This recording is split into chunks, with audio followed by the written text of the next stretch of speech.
I was editing the video yesterday. It was 3 hours long. I'm gonna make it easier for you. I'll put the timestamp right here and in the descriptions with the key timestamp so you can actually go to the timestamp that matters to you and that's important. Without further ado, please enjoy the video. Most people think that you need at least 10k ringgit or 2000 Sing to travel to Japan during peak period. And I'm just going to tell you that they are super wrong. I just came back from Japan last week. I spent about 3 weeks there. My last week was in Tokyo, and I barely even scratched that kind of budget. And so today, I'd like to share with you to do a deep dive of how you can actually do Tokyo for 1 week during peak season in just listen closely. 5,000 ringgit. Oh, 1,500 Sing. And this isn't, we are not going to do like, you don't need to go to like Apple Tours or Chan Brothers. No. We are not going to do any of that. We are going to DIY this travel plan just like an IKEA furniture. Where's the instruction manual? So I'm going to show you how to get that done. Let's go. All right, let's start. Just a quick heads up. We're going to be using ringgit and Sing dollar as the main currency, so it's just easier for me to convert. We are going to rebuild this whole plan from scratch, so it's easier to visualize. And yeah, I think that's pretty much about it. And also just remember that flights and hotel prices will change and vary, so we'll go through that together. And yeah, let's start. Okay, so I have like this whiteboard here with me. Let me just get rid of this. I was just doing some tests. Okay, and as you can see here, this is the map of Tokyo. So I just want to preface that Tokyo is huge. Most people think Tokyo is like small. Like people would think Tokyo is like Singapore. But I'm telling you that Tokyo is huge. Like it's big. And there are a lot of neighborhoods within Tokyo that you can stay, but just for today, because we want to move things a little bit faster to get to the meat of the whole deep dive, I am going to straight away show you where we'll be focusing our stay at. So we will be focusing our stay here in Asakusa, right here. And the great thing about Asakusa is that Asakusa has this balance between like really authentic Japanese experience. Almost it gives me the vibe that it's kind of like Kyoto-ish, but the food and accommodation is not as pricey as you will go to like places like in Ginza or Shibuya, right? And it's also very, very close to the famous Sensoji Temple. So Asakusa is probably one of my favorite, and I chose this place because it's just much more doable. The only downside with this location is that it's just much more further than, you know, if you stayed in like Ginza or Shibuya. So that's the only downside. But other than that, we are going to stay here. Oh shoot, I accidentally removed this. Oh my gosh, that is interesting circle. I'm just going to screenshot this. And let me just bring the screenshot up, and we are just going to paste this here so we know where we are going to be staying. All right, now let's get to the main part. So how we are going to do this is we need to break this up in a few categories. I think the first category that we need to start off with is flights, obviously. Flights. I am going to bold this. Let me just get this up to 50 because gotta have the text larger. Can't really see nowadays, you know. Old age. Flights, hotel, and then we will need to do transport, and then food. Of course, food. Oh, sorry, what's this? Remove food, activities. Gosh.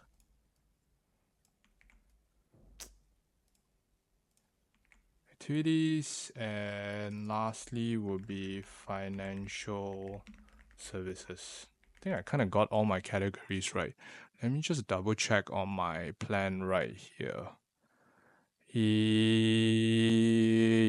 Yep, we have this right. So essentially, there are 6 categories that we would need to be looking out for, and we need to be careful on this. So I've kind of break this up into 6 categories, so it's just much easier to visualize. All right, now let's start with the first one. I'm gonna you know what? Let's make this a little bit nicer so that you guys can see what is the order of things.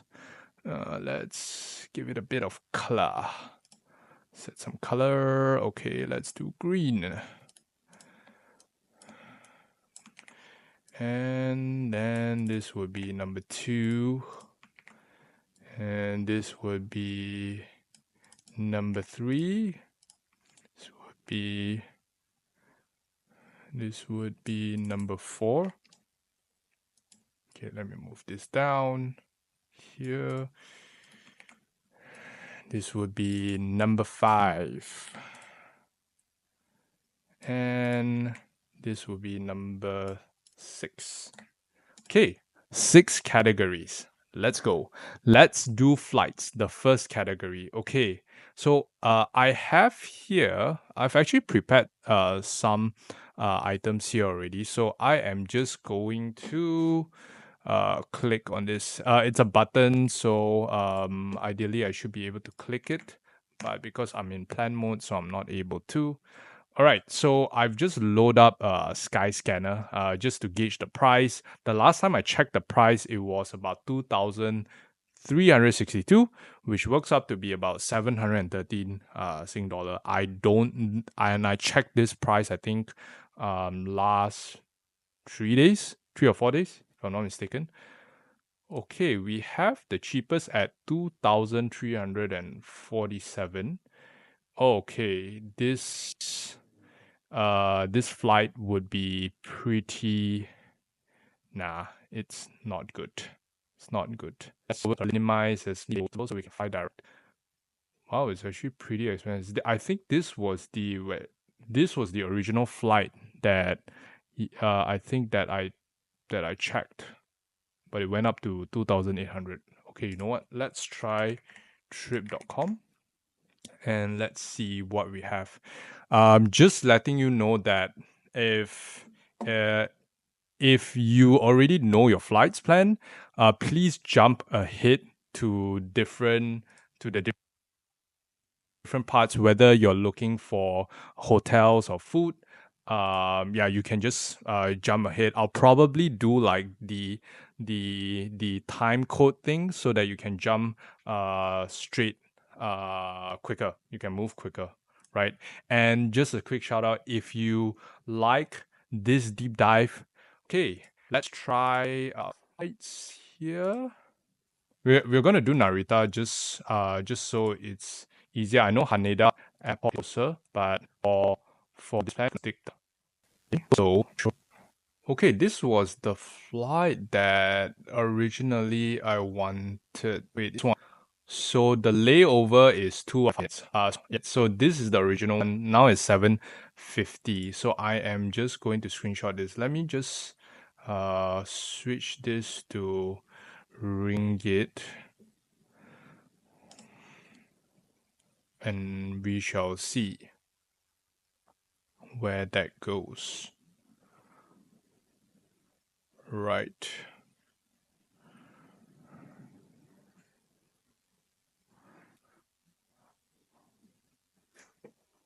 Okay, it's loaded.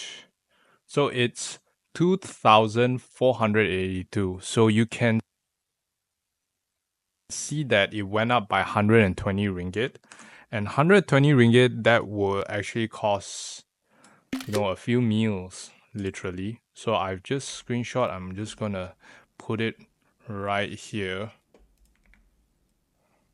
Okay, we are gonna screenshot this price. Unfortunately, the price have changed. So this is what it's going to be. So I'm just gonna screenshot this so that we can have a snapshot of what we are looking at from flight's perspective. So we lock in at 2,482. So obviously this is during peak period. I mean, if we are not going during peak period, if I'm not mistaken, Skyscanner will show you the peak time. I'll just let me just refresh just to give you an example. Yeah, you can see.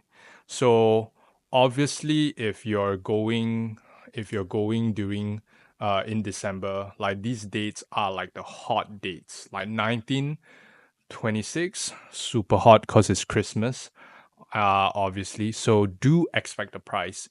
If you're gonna go during off-peak time, I was just checking. I think this is in 2026.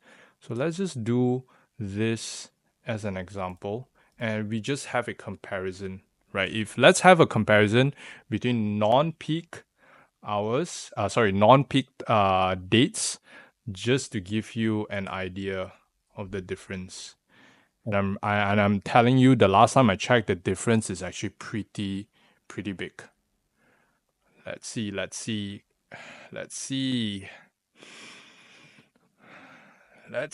All right. So cheapest we have 1,400, and that's good. Honestly, this is not that bad. I mean, KL, you fly over to Singapore, you have a layover, probably about 2 hours ish layover. Like, I like this. This is solid flight. I'm just gonna put it in the board, just so we have some comparisons, right? So look at that. I mean, come on. Look at the price. Look at that price, man. Shit, if this was the price for every single Japan flight, like, oh my gosh, I'll be spamming this literally. Okay, so now you have your comparison. Now let's move on to hotel. Okay, so I've decided to actually choose the hotel for you, and I'll explain why. So for this this travel plan, we don't want to go to Tokyo. I don't want you to go to Tokyo and needing to stay in a capsule hotel, right? Just so you can save money and all. We want to be comfortable, but it's not super bougie that you need to spend so much money. So I've personally stayed in this hotel, and this hotel has a pretty good location. So I'm just going to remove this. Let me see how I can remove this. I think it's here. Okay. So the hotel is literally located here. It's called Tosei Hotel Cocoon Asakusa. This one. I am just going to circle this. So there are two hotels that I think is pretty cool. So Other Space Asakusa, slightly more expensive. I'll show you the price comparison in a while. But these are the two hotels that we'll earmark for now, and I'm just going to screenshot it. Let me do a quick one. We'll screenshot this real quick, and we will save it in our whiteboard. Okay, so these are the two hotels that we have identified, right? And I'm just going to save you more time, and I'll show you why these hotels are great for your pocket and great for your wallet. Yeah, I think I said the same thing. So great for your wallet, and great for your suitcase as well. All right, let's do that. Tosei. We'll do Tosei Hotel Kokone Asakusa Okay, let's go with the price. Let's see. I hope they're not sold out. Yeah, if they are, okay, they're not. Great. All right. This one, oops. No, this is not the right one. This is not the right hotel. It's in Asakusa, but they have two. They have two.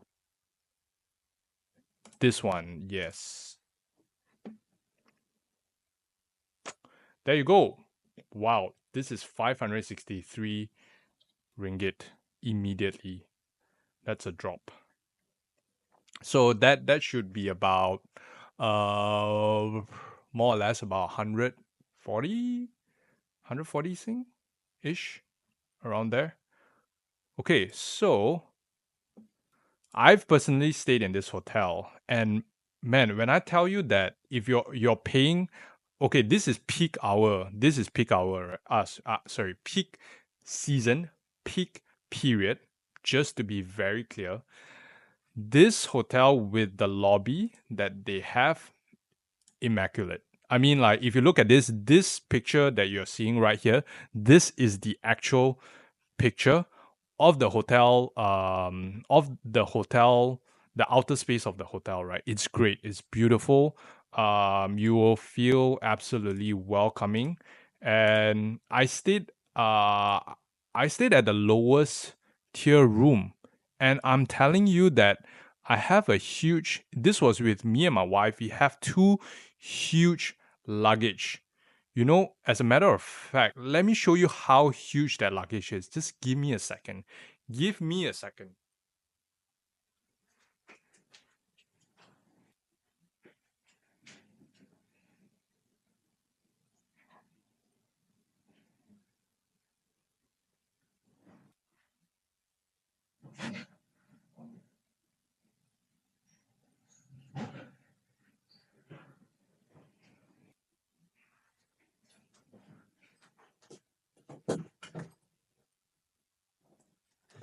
This is the luggage that you see. Obviously, there's nothing inside, so I can lift it up. This is an American Tourister. I think it's like, I don't know what's the specs of it, but it is huge. And we had two of these, right? So I'm just gonna put it right here. And I'm just gonna show you, right? One of the biggest issues with hotels in Japan is that because the space are so narrow, and if you need to open your luggage, what what tends to happen? What tends to happen is that this is usually what happens, right? It gets stuck like in the middle. You can't open it fully this way. So I'm just gonna, I don't know whether you guys are able to see it fully, but you can't stretch it all the way open. And this luggage is huge. It is a huge luggage, right? And we had two of these luggage. And this hotel, you'll be able to comfortably open it up at the lowest tier room. So ample of space that this hotel offers, and they're extremely generous. And of course, if you're going to the larger tier um, rooms, you're probably gonna get better uh, space as well. So yes, I highly recommend this hotel. And if you are even curious, I'm just gonna show a few more pictures. Like this space here, this is legit. Like obviously this is in the photo, but man, this is their space is great. It's great. I would vouch for this place, and if I ever go back, I'll be staying here. Okay, so this run of the house, I don't know what run of the house means, but sounds about right. So I'm going to screenshot this, because we would want to take this into account. And let's add this here. Okay, I'm just gonna add this right here. Mr. Hotel, Tosei Hotel Cocoon Asakusa. I'm not paid to share you this. We're not paid at all. This is just based on my own experience, and I'm sharing it to you. Now, on to the next hotel. This next hotel, I did not personally stay in it, but I went into the hotel just to kind of check it out, because I'm curious like that. And like you can see the price. The price is 726. So literally like the comparison right here, this is 563 ringgit. This is 726. So if you calculate that in SGD, yeah, that's like an increment of 160 ringgit, which works up to be about 40 plus 45 sing per night. So so I will share with you what is the big difference. I can't vouch for the rooms because I've never stayed in there before.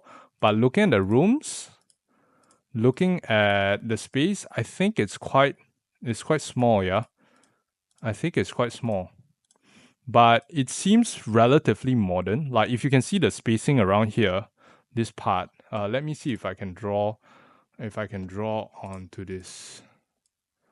Okay, you see the spacing here, like this spacing here. You probably won't have much space because this will drag all the way here, and probably the toilet is somewhere here. The toilet is probably somewhere here. So you probably have this walkway and this space right here, right? So this is the space that you have. So it probably would be quite a small space, but yeah, so I've not stayed in this hotel, so I won't be able to vouch for the rooms. But what is amazing, what stands out from this location? I don't know if they have the photos here.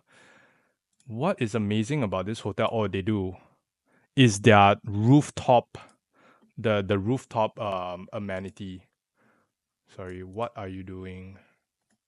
Okay, let me just apologies. So when you out there, I already know if you want to see that video, I'll probably put it in like IG, my personal IG or something. You can follow me in my IG, or you can follow us at Pandora. I haven't even tell you about Pandora, but that's gonna come later. Okay, so we are here. Okay, this part, I think it's on like the 20th floor or something like that. But this outdoor patio at the rooftop, my gosh, is beautiful. You'll be able to see almost a 360 view of Asakusa. Like you can definitely see the sky tree right here. You can see the whole Sensoji temple, the backside of the Sensoji temple. It's amazing. It's beautiful. Like it is, I would say, that upgrade for that amenity. You can come here, after your long day of walking in Tokyo, and Tokyo you need to do a lot of walking. You can just pop open a beer, or if you like hot chocolate or coffee, you can just sit right here and just daydream away. It's I mean, it's breathtaking. I'm not gonna sugarcoat it because this is really nice. Just being very honest. Um, and yeah, I think I'm doing this hotel a favor by selling this hotel. Oh wow, wow! Look at that space. If this, I don't think this is the room that we saw earlier. I don't think this is the room, but it's not bad. Not bad at all. All right, so there you go. It's slightly pricier. I'm just going to screenshot this so that we have a comparison. Let me just screenshot this, and I'm going to add it right here. Okay, so I am just going to do something else. Let's do this. Copy.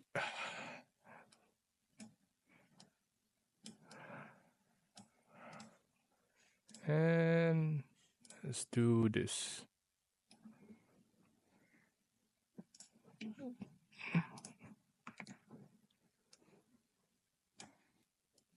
There you go. Okay, so we're done with the hotels. We're done with the hotel. Now let's move to transport. Let's move to transport. Let's see. Okay, transport will be pretty quick, right? Pretty quick. And I'm going to use the left-hand side of my panel here just to kind of walk you through the narrative of transport. So within transport itself, so you just need to take note of two things, right? And obviously these are the most common ones, which would be your airport transfer, right? So if you want to save money, I know there's a lot of things like in Klook. So Klook has this transfer thing to Tokyo. Like you can take like some super quick line or something like that. Let's just go. Let me just show you what it is. Like don't fall for that. Don't buy that because that's like, yeah, it's great. You know, you can hit to the city like in about 45 minutes or something like really quick.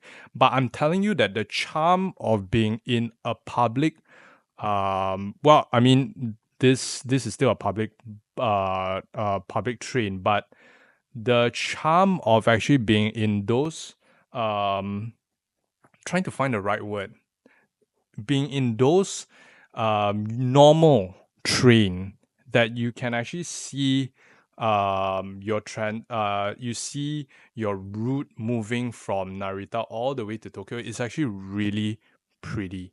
And it's worth spending that 1 hour 15 minutes or 1 hour 30 minutes there.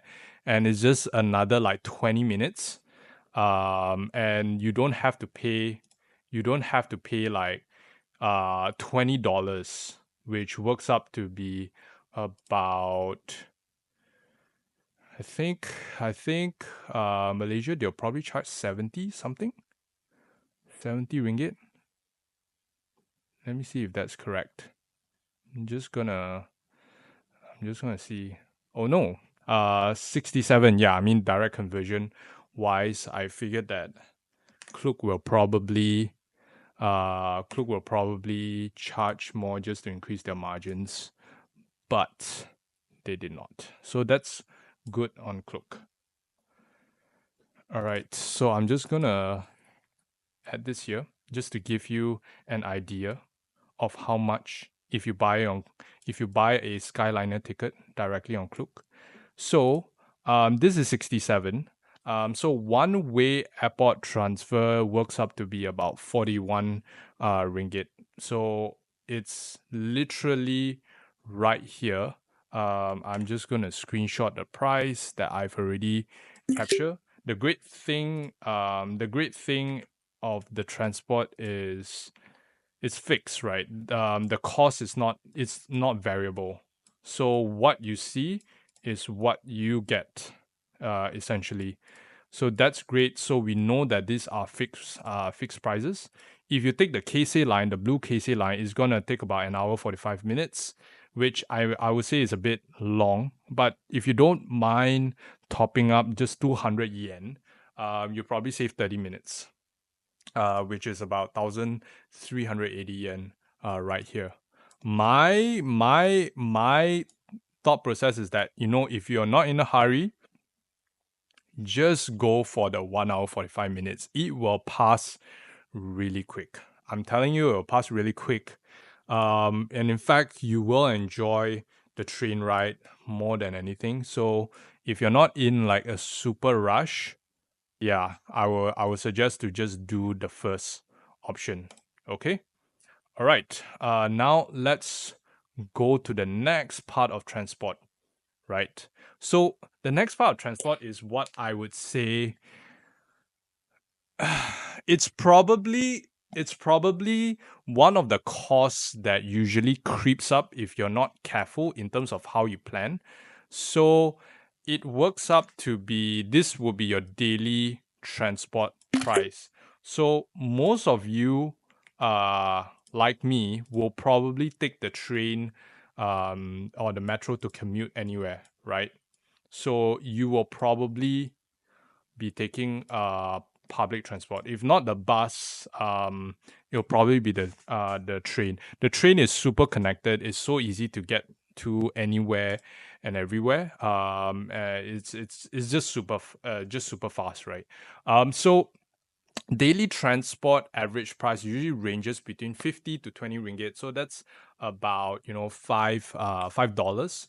And yeah, like the thing is, this is daily, right? So this is what I'm benchmarking here is based on, if you look on my left hand side here, these are my receipts of the stations, the public metro that I've taken, right? So I am basing this on my own personal experience of how much I would spend. On a busier day, definitely it will shoot up to 20 or slightly a bit more, but it should work up to be about 15, right? So this is your daily transport price, and this is just the average. Obviously, it's subjective to how you plan your trip, but we will go through that later. I'll just give you an overview in terms of how an efficient planning should be, so that you can actually maximize your budget. You don't go over budget. And I'm telling you that transport will creep in if you do not control it. Okay, so this is the daily transport price. Let me see if I actually have. Oh yes, I actually do have uh the distance, the price distance. So this is actually data directly from the metro. I mean, it's just nice to actually know how much it costs. Whether you want to actually know of it, that's entirely up to you. But yeah, this is just a gauge, right? In terms of the distance, the price, in yen, ringgit, and Sing dollars. So I'm just giving you the price range. You can read this on your own later. So I'm just going to leave it here. Now we're done with transport. Now let's go over to the fourth category, which is food. And I'm going to tell you that I love food. I'm a huge foodie, and I will tell you that the biggest problem for me that I have in Tokyo is that I will turn into a cookie monster. When I say cookie monster, I'm not saying like I'll eat all the cookies, but okay, I'll turn into a foodie monster. I think that's a better way of saying it. I would just want to eat every single thing, and that is the hardest part because Tokyo, I mean, just overall in Japan, food it is great. Um, if you're Muslim, um, halal food is delicious, right? They have Tokyo has something for everyone. You have every single. You want noodles, you want protein, you want specific poultry, fish. It's great. It's a great place. So because it's great, it's dangerous if you don't control your spending. So in this case, this is the food strategy that I have here, which is okay. Let me walk you through the strategy. You don't have to follow this religiously, obviously, but this is something that if you're going there for a single week, you can't be spending 100 ringgit meals for every single day, right? Like you're just going to blow your budget like extremely quickly, and if you're gonna be spending it on nice places every single day, it's probably gonna lose its charm as well. So you probably do not want to spend. You probably don't want to burst your budget extremely quickly. So this is the strategy that I have, and personally me and my wife, we do it as well. So it depends, right? So if let's say you have 1 week, which means you have 8 days, 8 days, 7 nights, right? So you would want to allocate 2 days to bougie days, which means you can technically, depending on how you budget, you can allocate 2 to 3 bougie days. Where what do I mean by bougie days? There are upscale meals or really nice cafes that you want to visit. So you probably will want to slot 3 bougie days, and I will usually slot these 3 bougie days only for dinner. So I will mainly do it just mainly for dinner, so that I can. The reason why I would do it for dinner, okay, actually this is better. Sorry about that. The reason why I would do dinner over lunch is just cause that one, obviously, is just more romantic. If you're going there with your partner, dinners are always more romantic, so that you can actually spend a little bit more, going to a nicer place, right? And it just makes the money that you use worth it as compared to lunch, because after lunch you're probably gonna go somewhere, do some activity. Dinner, you're probably just gonna end your day, with a good meal. So that's how I would budget. I would allocate the bougie days. So now I'll split to 2 parts. Let's do comfy days and budget days. What comfy days and budget days means. So comfy days, depending on how you look at it, it should be budget friendly meals, where the budget of comfy should range between 500. Actually, 500 is a bit too little. Should range between 700 yen to 1,200 yen. So this mainly would be both dinner and lunch.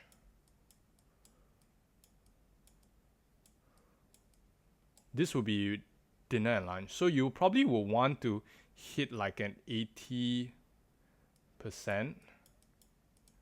Actually, no, this should be 70%. This should be 30%. So majority of your lunch should be comfy days, right? That's a given, and I'll walk you through later on the food part, like the selections and whatnot, in a while. But this is what you want for comfy days, and I'm telling you that it is possible. It's possible to do comfy days that are every single day meal, and the reason why it's easy. So think about this context this way, right? Tokyo is a metropolitan city where technically most of the Japanese workers would come to work, right? Similar to any major cities like Singapore or KL or Bangkok, and any of the major cities. So in any major cities, the government of these cities would obviously cater food for their own people, and food that is catered for their own people would be, it needs to have cheap and affordable food. Like, not everything has to be expensive. The trick here is where to find them. The interesting part is that they are actually scattered everywhere. So when I went to Ginza, and Ginza is obviously a very upscale place, you can still find meals at 500 yen. Literally, you can still find meals right next to probably Louis Vuitton or Loewe, any of the big fashion house, and then you will see one restaurant right at the corner there, 500 yen, right? So the simple fact is that most people think that Tokyo is an expensive city, and they are right. Tokyo is an expensive city. It's just that the food, when you go down to the level of food, it's just pretty much, most people just see it on a very high level. They say Tokyo is expensive, therefore food is expensive. But think from that perspective, where if they have their own people coming to this major city and Tokyo is a hub, there has to be food that is cheap for their people, right? So it's just plain and simple. And because there are cheap food for their people, there will be cheap food for people like us. Exactly. And so I'm telling you that you can do Comfy Days. For sure, you will get you'll get a great meal. In fact, the great thing about Japan is that for 500 yen, you're not getting like a subpar level of food. You are actually getting great food and great service. And I'm telling you that I've eaten tonkatsu, probably tonkatsu, if I recall correctly, tonkatsu for like 500-600 yen, which is wow. If you are ever in Singapore, a tonkatsu easily will run you about $15 or $20, right? Between this range, $15 to $20 easily, and you're getting it at like 500-600 yen. Wow, and it tastes magical. It tastes great. All right, so we are done with comfort days. Now let's go to budget days. So what is budget days here? Budget days, which will be, I would just put here breakfast, right? So in fact, you could say that breakfast. So it should be breakfast and lunch. So this would take up 70%. This would be 30%.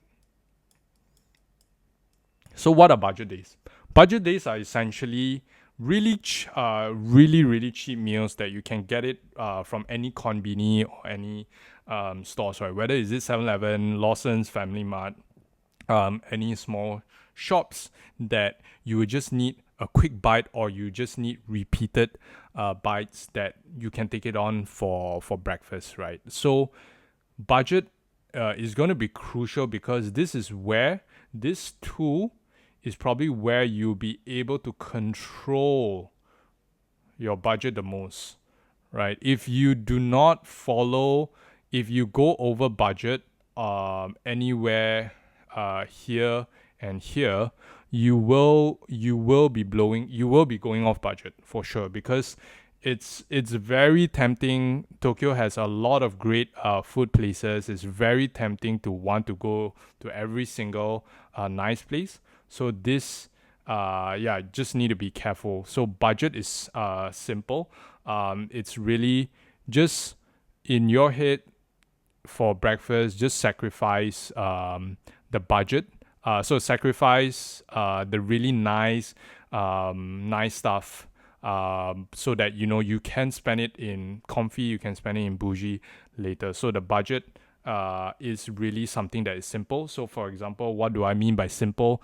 It could be, let's say, a sando egg sandwich from 7-Eleven, which usually works up to be about 198 yen to 200 yen, which is around like 5 ringgit or so, or less than that. So it depends on what you order, but it is cheap. It is really cheap meal, and I will give you a hack, right? I'll give you a hack on budget. So if you go to, let's say, Komeda. So if you guys know Komeda, let me just see if I could actually speed this up, because I remember writing it here.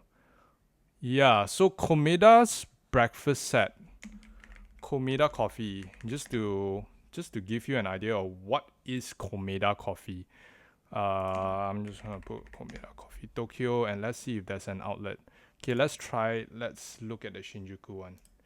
Okay, this is Komeda coffee. So this is one of the prominent coffee chains. You probably see it everywhere, right? And they have this breakfast set. This is the breakfast set. You have coffee, you have this bread, this shokupan bread and an egg, and probably a few other things for like 500 yen for breakfast, right? So I'm just gonna show you. Let me see if I can actually find it. Let me see if I can actually find the menu. I remember seeing it somewhere. It's freaking 500 yen.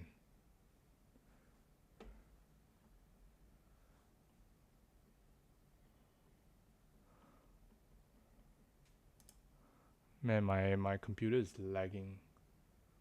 Yeah, I think it's this. Whoever that can help me to translate in real time, because I don't wanna, go through all of that. Yeah, please let me know if I am right, because I recall it is 500 yen. It is affordable. Just let me just delete all of this tabs I'm not using. So I'm not being okay. Just gonna add here.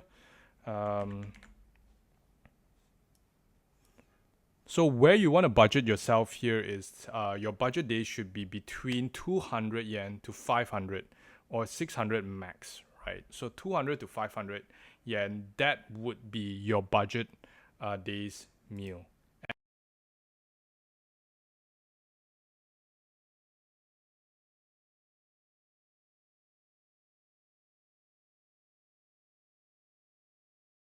And this would actually help you to gauge. And the great thing about if you go to one of these places like Komeda Coffee, or there's another spot. If I'm not mistaken, do tour. There's like a few. There's a few other places, right? So you will be able to see. You will be able to see they have like breakfast set, and you can just pop in, and if the budget is right, yeah, just try the breakfast set. In fact, the breakfast set is great. If I'm not mistaken, even the Japanese traditional breakfast should run you about 500 yen, around there, if I remember correctly. So that actually works up. That actually is a good deal. All right, so now we are done with the food strategy. Sorry, it took a bit long. So now I'm going to jump into the individual parts of the food chain. So we have breakfast. Let's do breakfast. Of course, we have to do lunch.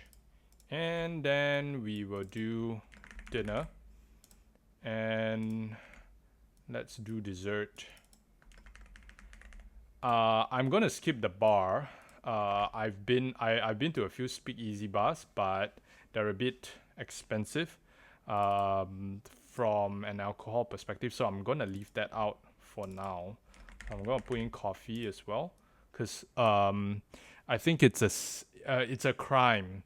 It's a crime if you do not check out one of the cafes in Tokyo while you're there, because the coffee scene in Tokyo is great. It's amazing. Like it's great coffee.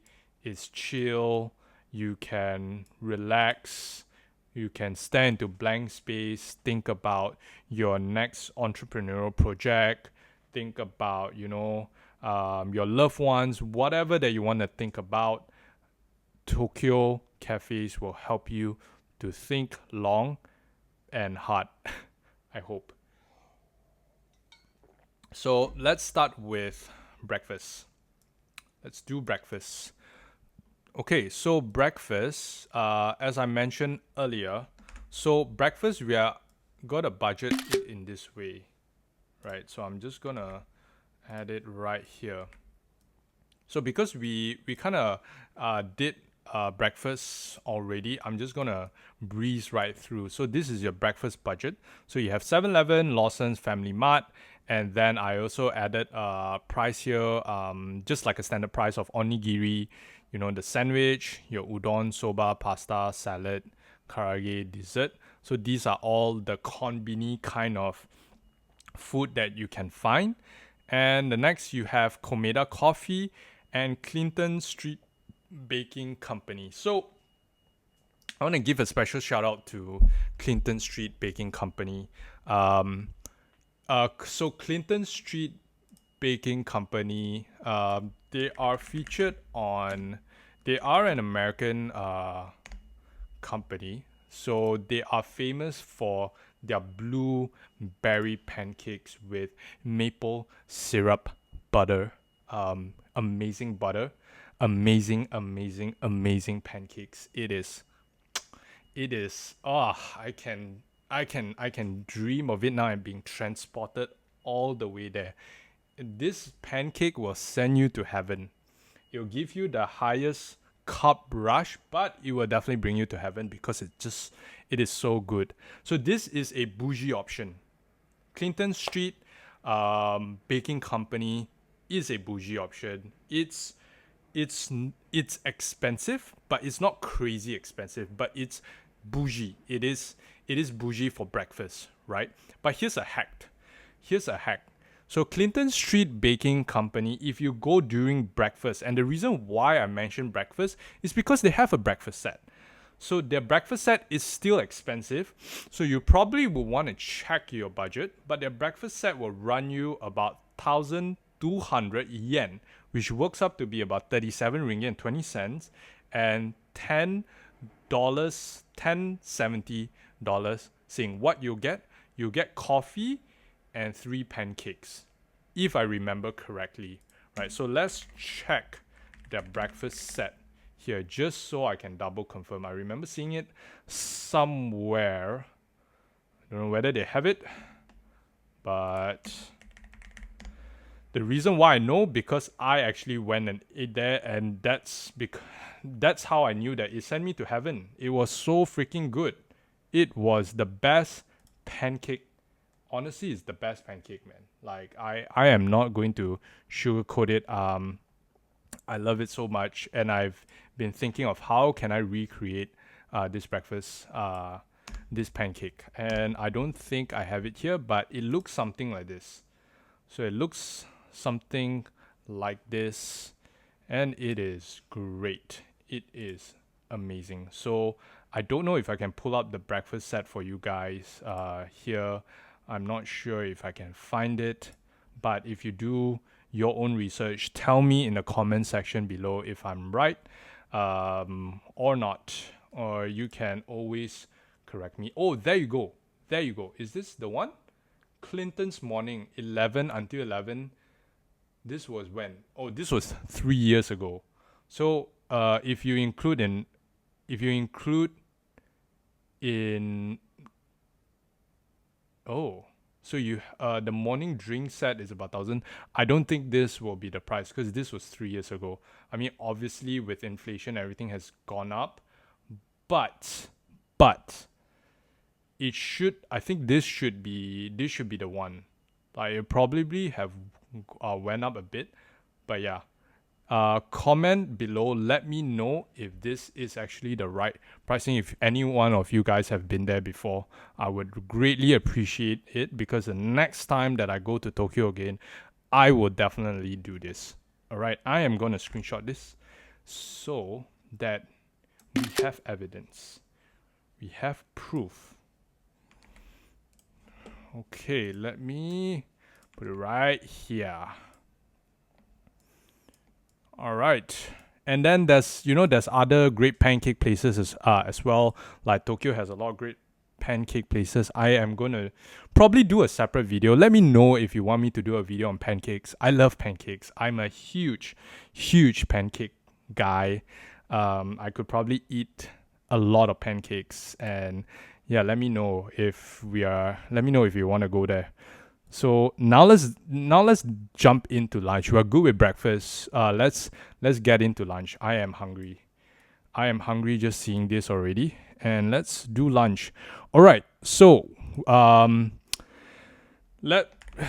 lunch budget. So we have about, oh gosh, this is not the right one. So it should be about 7 meals, which works up to be about, let's go max here. Yep, okay. All right, so lunch. So this is our lunch budget that you see here. So we want a budget per meal. We just want to spend about 20 to 30 ringgit per meal times 7 meals. So that will total up to be about 210 total, right? So the target budget here for lunch will be, we need to stick within the 500 to 1000 range. I'm telling you, it is possible. I am not trying to paint, like, I'm not trying to say that this is a pipe dream or anything like that. I'm telling you that it is possible and it can be done. So I will provide proof. So for example, if you want to do ramen, ramen is probably, you can find cheap ramen anywhere. The trick is, can you find cheap ramen that people will line up for, and it is one of the destination places? That is difficult. That is not easy. So there's this place called Ramen Menmaru in Asakusa, right? So it'll run you about 380 yen, which would be about 1180 ringgit, $3.40. It is very affordable ramen in Asakusa. It is affordable, and this is the image. And I remember dating this image, that this is latest, so it's probably 2025. So I was just there, and this is the price. Look, 380 yen. I'm just gonna zoom in. 380 yen for this ramen, large bowl of ramen. Please do not order large bowl of ramen. If you are extremely hungry, then extremely hungry, sure, because it is a lot. And I can tell you that I don't know whether the Japanese have two stomachs, because they can have one ramen and one rice bowl, right? So you finish your ramen and then you would then jump into a rice bowl. I don't know how, I really don't know how the Japanese is able to eat ramen and then rice for lunch and then head to work. Like, if I'm going to do that, I will knock out at work. Like, I'll be on a carb crash. You won't be able to see me at work, and I'll probably will be useless at work for the whole day. So kudos to you guys, if you're able to do that, right? So like I said, this is the price. Ramen with seasoned boiled egg. If you want egg, that's about 500 yen. Possible. All right, let's move next. Okay, so I'll jump into the tonkatsu part, but I want to give this place a special mention. It's called Una Toto Asakusa. So this is unagi. It's unagi don, and it's unagi. It's unagi in a way that you can probably eat it every single day. If you like unagi, you can eat it every single day. So this unagi don is only 640 yen.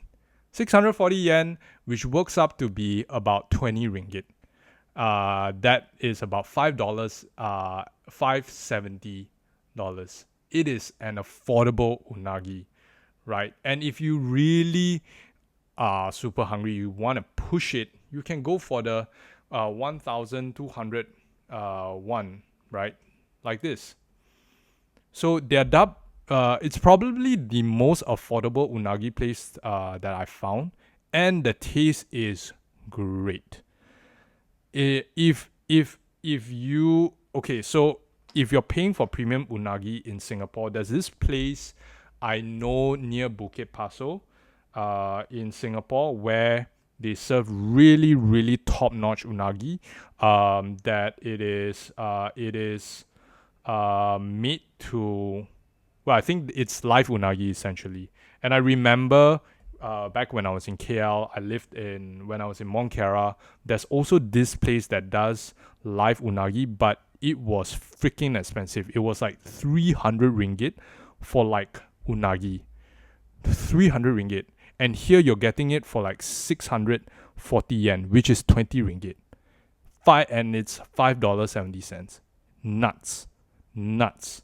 So you can do lunch affordably, and you can have really, really good food.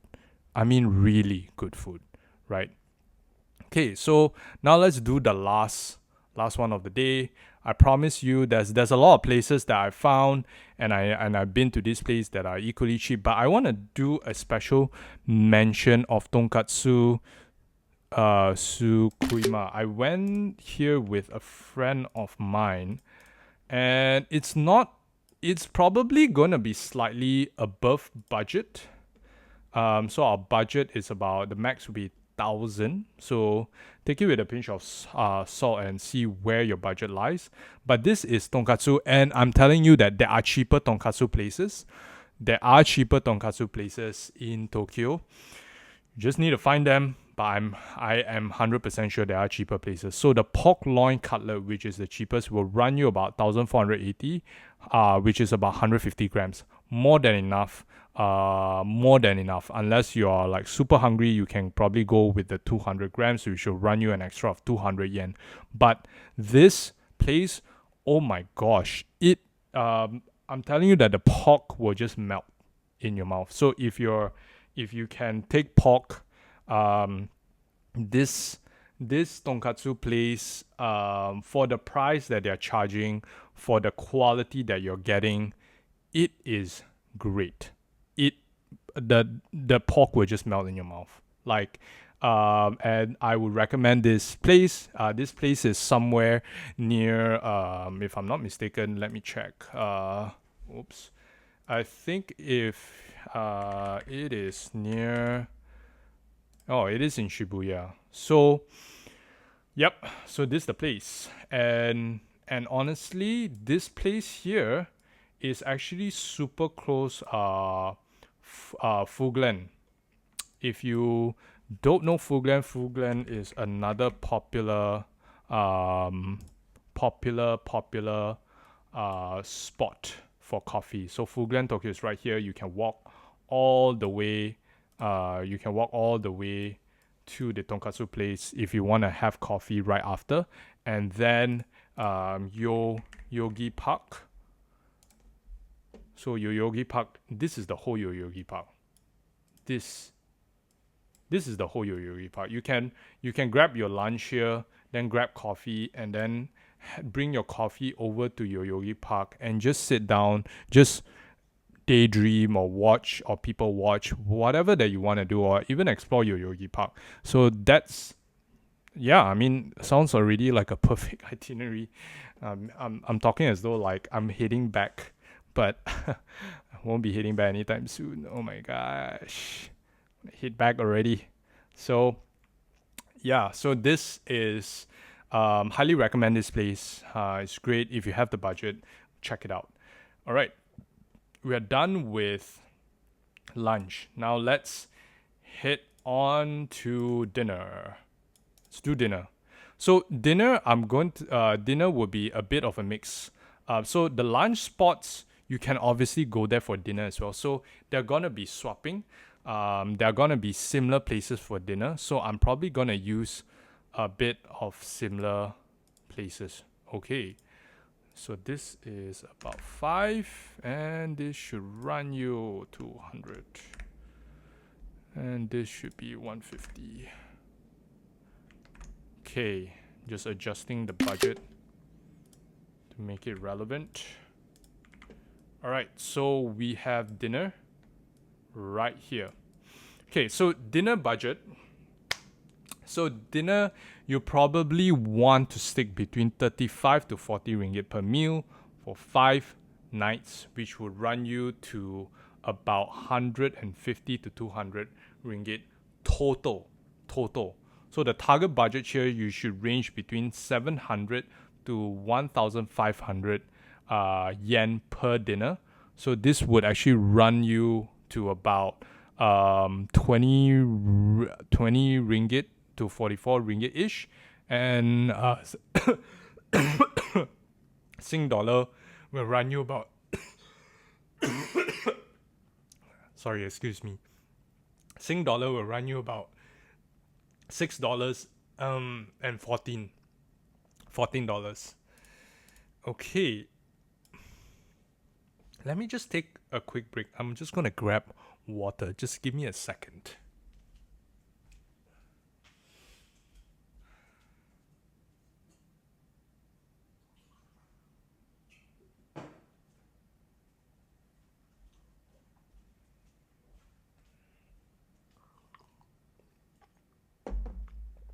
All right, I'm back.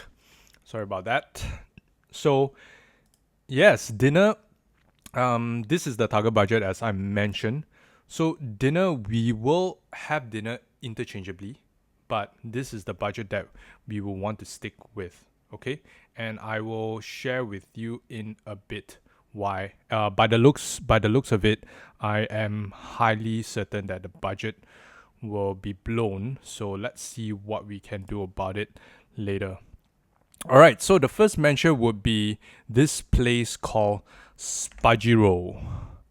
If you don't know what Spajiro is a Western, Japanese Western pasta place, and it runs about 880 yen. That works up to be about 27 ringgit, and it will work up to be about $8, which is very affordable. This is the menu. I'm not going to screenshot the menu here, but you know, I'm just going to screenshot it so that we can zoom in and see.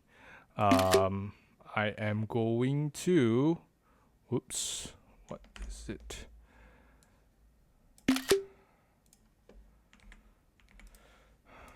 All right, so this is the menu. Let's zoom in. Can't even see the price. My bad. So so I'm just going to show you Spajiro what it's about. I mean, if some of you guys have been there, you probably know where this place is. Probably you can help me to actually share a bit of your experience. So this is Spajiro. So I went to the Ginza branch, but they have it everywhere. Spajiro everywhere. So the bowl is this big. It's huge for what you're paying, like 880 yen all the way to 1,000. This bowl is huge. Like it will fill you up. Like if you had a long day, you had a really nice day of like full on activities, walking for God knows how many steps. If you clocked in like 20k steps in Tokyo, you better do a Spajiro. You better get the carbs back into your body, because man, this bowl is huge. I'm not kidding. This bowl is huge. It'll run you full, right? And this is Spajiro. Is one of the options that you can do. And the next, I mean, I'm pulling my weight here just sharing about this place, but I'm not really a big fan of this place. But I know most of you guys will probably want to check it out. It's Ichiran. Like Ichiran is probably the most basic of all basic ramen. I mean, it's a really popular spot. I wouldn't go personally, but for like 1,080 yen, I mean, I cannot say why you shouldn't go. I cannot not recommend it.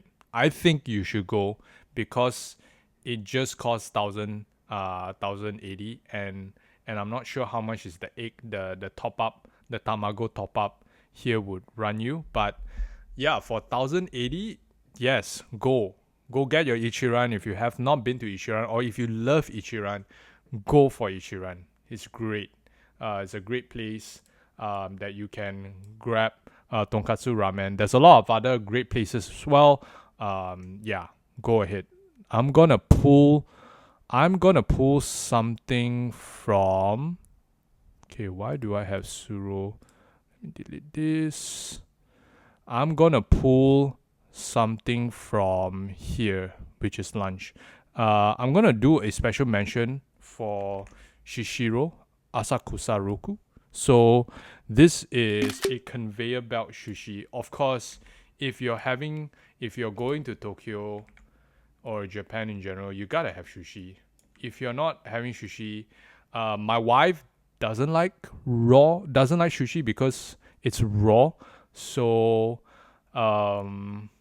yeah, that's that. Let's leave it at that. Like I wouldn't want to go into that territory because she might be watching this video, and yeah, and I love sushi. I love sushi. I love anything raw. And Sushiro, here the cheapest is 150 yen, and the most expensive 290 yen. So it'll run you about 4 ringgit and 60 cents for a plate and $1.35 for a plate. So for budget sushi that tastes great, that has value, that fills you up, Sushiro for dinner is a go.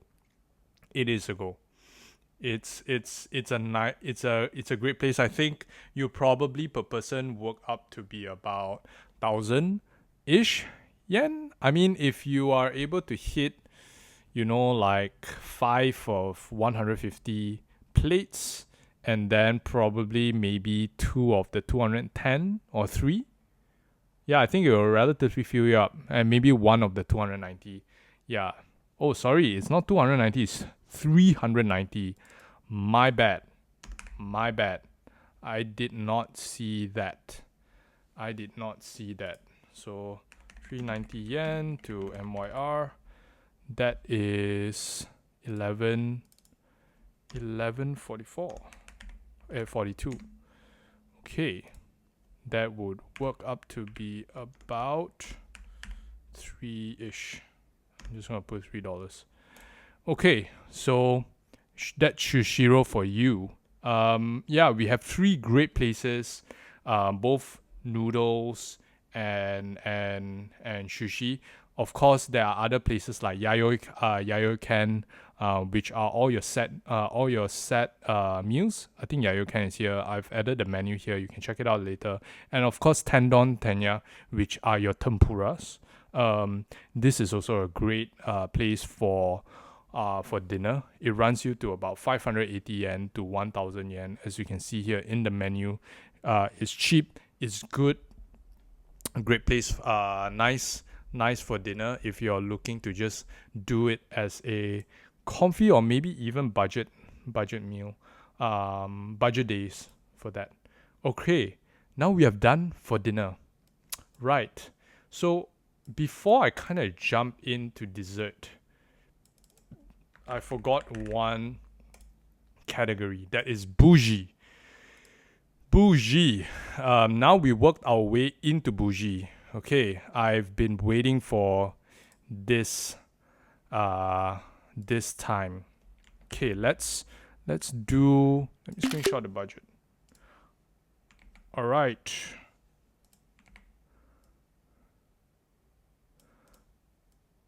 Okay, so bougie, what we have here for bougie, it's 50 to 100 ringgit per meal for 2 nights. That would run you up to about 100 ringgit to 200 total. So the total budget here you want to spend is about 1,600 to 3,384 yen per dinner, right? Wow, that's a huge increment, and this would be about 21 to 70 ringgit, all the way to 44 ringgit, and it will be about $6.25 and $14.70, right? So this would be your target budget here, and I'm just going to make sure that this calculation currency is correct. Okay, this is not correct. See, this is why I need to double check. So this is 3,800 which is 99, so that's 100. So I'm just gonna put $100 here. Obviously this is not unchecked, so 1,600, this will be 46. Yeah, the numbers definitely look off, so I wanted to make sure that we are right. This would be $30,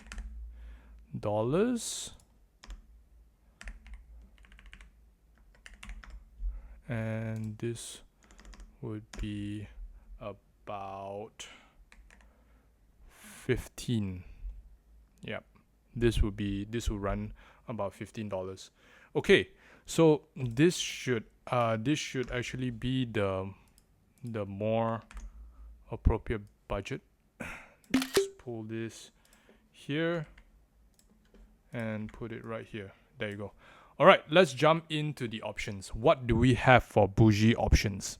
Now the first, I'm gonna start out strong. I'm gonna start out really strong. The real strong option here is Savoy, or do you call it Savoy or Savoy? I'm just gonna say Savoy. Kami Narimon. Savoy Kami Narimon. So this is a pizza place. As you can see here on the menu, one margarita will run you about 1,650 yen. Same goes for the marinara and the Bianca. The Bianca is about 1,980 yen. So I think they only do 3 pizzas. And this is super close to super close to Tosei. Okay, this is not the right one. Savoy Kami Narimon. This is right here. And it looks something like this. So when I popped by this place, my wife and I, we were like, yep, we definitely have to give this place a try. It's definitely one of the list. And I'll show you how near it is to Tosei. It's literally a 10-minute walk that you can walk from here. You'll pass by the Sensoji temple, and then you'll be at the restaurant. So if I'm not mistaken, it's walk-in only. There is no reservation, or if I remember correctly, there is reservation, but we just walked in. So if you don't know how to make reservations, I mean, you can just walk in. Walking in is fine. My suggestion is that a day before that you want to go to this place, just pop by and just ask if you're able to come here tomorrow, or you can make the reservation directly on the spot a day before. I highly recommend Savoy. Is probably one of the pizzas that would actually change your life. It's great pizza. It's amazing. It's beautiful. It's one of the, probably I would say it's one, it would be the best pizza that I've tasted, right? And it's such a small shop. It is so intimate. Like there's only a few sittings, probably 1, 2, 3, 4, 5, 6, 7, 8, 9. And then probably 10, like somewhere here, right? There's only 10 seats. Only 10 seats. So if you're coming here with friends, or if you have a big group, like, yeah, you have to pop by and then make a reservation to have it for, like, 5 packs, or even if you have a big group of 10 packs, yeah, you have to book, because like this place is really popular. It is really popular. Not, I kid you not. Check this place out. It is one of the bougie spots that you can definitely try out for. Okay, so Savoy is one of it. Now let's look at the next one that we have on the table. Okay, now we have Savoy here. Let me pull this down. Okay, the next one that we have on the table, which is Suru Tontan Udon Noodle. Okay, so I kid you not that when I came to this place, I was a bit skeptical about this udon place, because I mean it's just udon, right? You can get great udon that just costs like maybe 400 yen or 500 yen, and it tastes like really nice soup udon, like udon kitsune. That is great. Like, so I was actually skeptical to coming to this place. So this place, the reason why I list this place as a bougie option, I'm going to show you exactly why it's bougie. Okay, so let me just put Suru Dontan. I think it's this one. Yep. Okay, as you come in, this place, this is in Ginza, so it's actually located within Tokyo Plaza. So it's all the way to the top floor, and it is like you'll be greeted in this like really posh looking place. Let me check if they have a vibe. I recall, yeah. So this is the vibe. I mean, the vibe here, it is amazing. Like for date nights, like I can't recommend this place enough for date nights. They have a lot of before we kind of get into the food, let me just describe how great the vibe is. And so it was we were seated. The unfortunate part is that we were seated right in front of the chef making our noodle place. I don't know if there's any photos of that. Let me see. I have videos of that, but I don't think I can show you. Okay, like see this place here. We were seated somewhere here. Like it was a bar table, and I'll tell you why that this place when it's nighttime. You'll be able to see the whole of Ginza. Look at this view. And that they have these seats right here that you can oversee the whole of Ginza, like right here. I wanted to get these seats, so I approached the waitress, and I asked the waitress, like, these seats right here, these seats that you can see here, do not go in the afternoon, because it's not. I mean, it's not. I mean, you can. I don't know whether they have lunch set. I'm pretty sure they do. But if you do go during the lunchtime, it's not as romantic. So if you want to bring out your wife or your husband for a good date night, this place hits the spot. If you're going there at night, make sure you try to get the seats here. So in the machine, when you order, they will ask you what spot, what place that you like to sit. Just select. We select anywhere.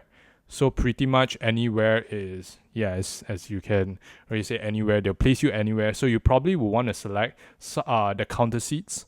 And if you select the counter seat, make sure you tell the waitress or the waiter that you want the seats here and you're willing to wait for it, because I'm telling you that it is worth the money. If you're gonna pay whatever that you're paying for to slurp noodles, make sure you're slurping the noodles looking at the whole of Ginza. It's gonna be worth your money.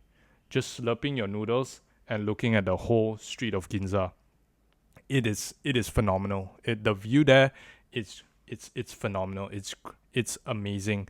And yeah, the story that I wanted to finish saying is, we got our table, and the ignorant me went to the waitress thinking that she understand me. Obviously, I can't speak Japanese, so I told the waitress that, hi, I'd like to have the bar seats overlooking Ginza, right? So I told the waitress that, and the waitress just looked at me like, sorry, what do you mean?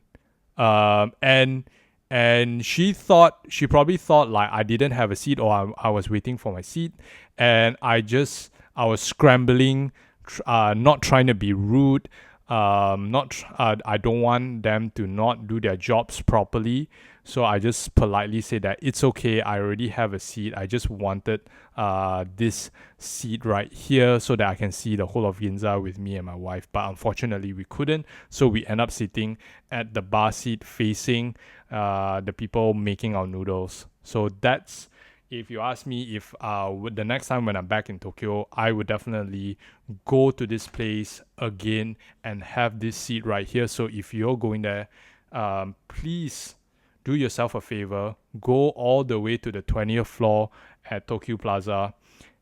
Find Suru Tontan Noodle. They are a chain. They have a few other outlets, but come to the one specific to Ginza.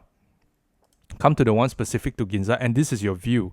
Your view is gonna be, it's beautiful at night. Like, come at night.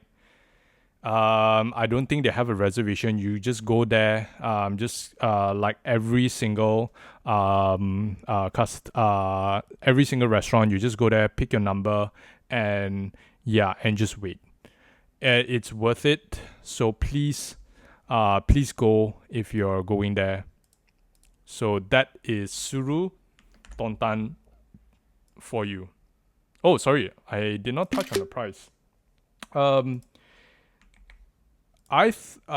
It's here. So they're known for this cream udon. So their base udon is already great, right? So they're known for this cream udon. It's about 1,380 yen. So it's not too bad. And if you can see here, this is like 900 something. But and I'm telling you that it is one of the nicest places that is not expensive. And I'm just gonna double check whether that is the right price that we are looking at, so that I'm not telling you guys incorrect information. Let me just pull up and see the one that I ate.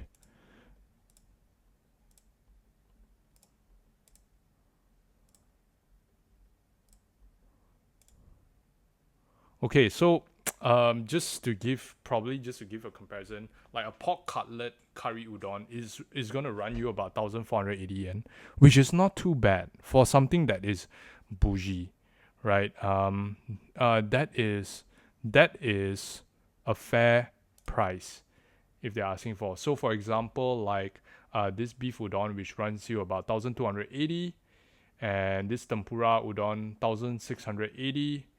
Yeah, I remember we ordered this one, which is I think a chicken udon, 1,180 yen.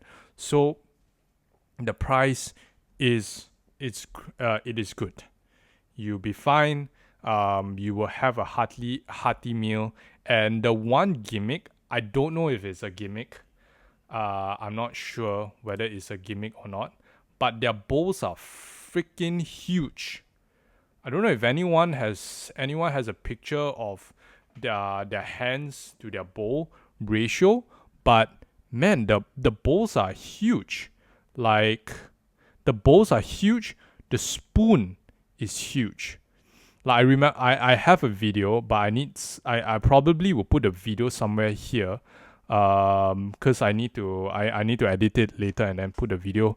But the freaking like see this spoon. This spoon here is huge.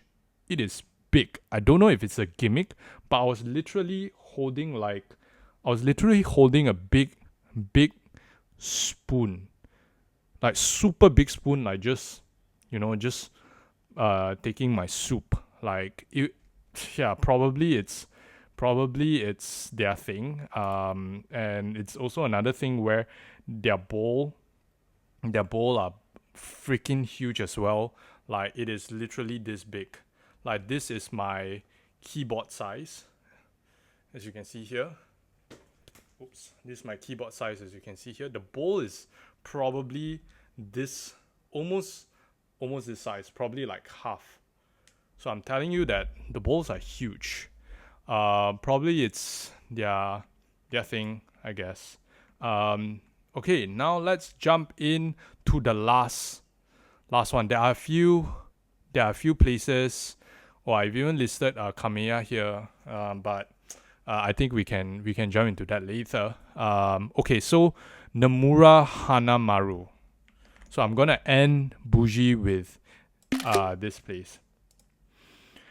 So I'm gonna be transparent to you, because that's something that I want to do within this channel, within Pandora. I've not been to this place, okay, but so the reason why I've not been to this place is because of my own personal negligence. Is we went to this place twice to get a number for this place. The first time, the number we went there about 6:30 p.m. No more number, right? The second time, I was in Loaf buy my stuff. So my wife went over to Tokyo Plaza by herself to queue, and she went at 5, and there was no more number. At 5 p.m., the number ran out. So what this tells you, if you come to this place is a super popular place. People were queuing up like nuts. So we thought like, okay, the next day we'll probably go earlier so that we can get a number. But even 5 p.m. there was no number. So you can tell how popular this place is, and I'll explain why in a bit. But if you do come here, this is also in Tokyo Plaza. It's the same floor as Suru Tontan, so you can actually check out both of these places. If you do come to this place, please come earlier than 5 p.m. Probably you need to be here at about 2 p.m. or 3 p.m. to just get your number for dinner. I am not kidding. You probably will want to take your number at about 2 to 3 p.m. So plan strategically if you do want to check this place out. Okay, now let's jump into why this place is such a popular spot. And I was honestly sad that we weren't able to come here, for our sushi. So the reason why this place is so popular, like most conveyor belt sushi, you can tell that the sushi is conveyor belty. If you try conveyor belt sushi, whether is it Sushiro or like for Malaysians, you probably would know like Sushi King. Sushi King is not great sushi. I just want to be honest with everyone. There are probably better sushi. Like for the Singapore version, it will be Genki Sushi. And Genki Sushi, you can tell that you are tasting conveyor belt sushi. And if you know what conveyor belt sushi is, right? So this place here, it is conveyor belt, but the conveyor belt, it's literally right in the middle here. So all the shelves are right in the middle, and it goes one whole it just moves one whole line, right? So the reason why this place is so popular, I did some research about this place, is because they prepare all of the ingredients, whatever ingredients that they have on that day, that's the only thing that they have. So all your fish, your produce are all freshly made. So what you would probably have in an omakase place is probably what you can get here on a conveyor belt, and you just take, right? So that's why this place is so popular. Like a lot of people queue up for this place, and I would say honestly, if it would be, I wish I would have tried, so I would be able to give you my verdict of this place. Like you can see here, this is how it looks like, and like this person probably whack like, oh, let's see, you have about 2 yellows, 3 blues. So 2 yellow, that's about 200, that's about 418. 3 blues, which is 143. So that will work up to be about 426 here. And then she probably have like 1 pink, which is about 286.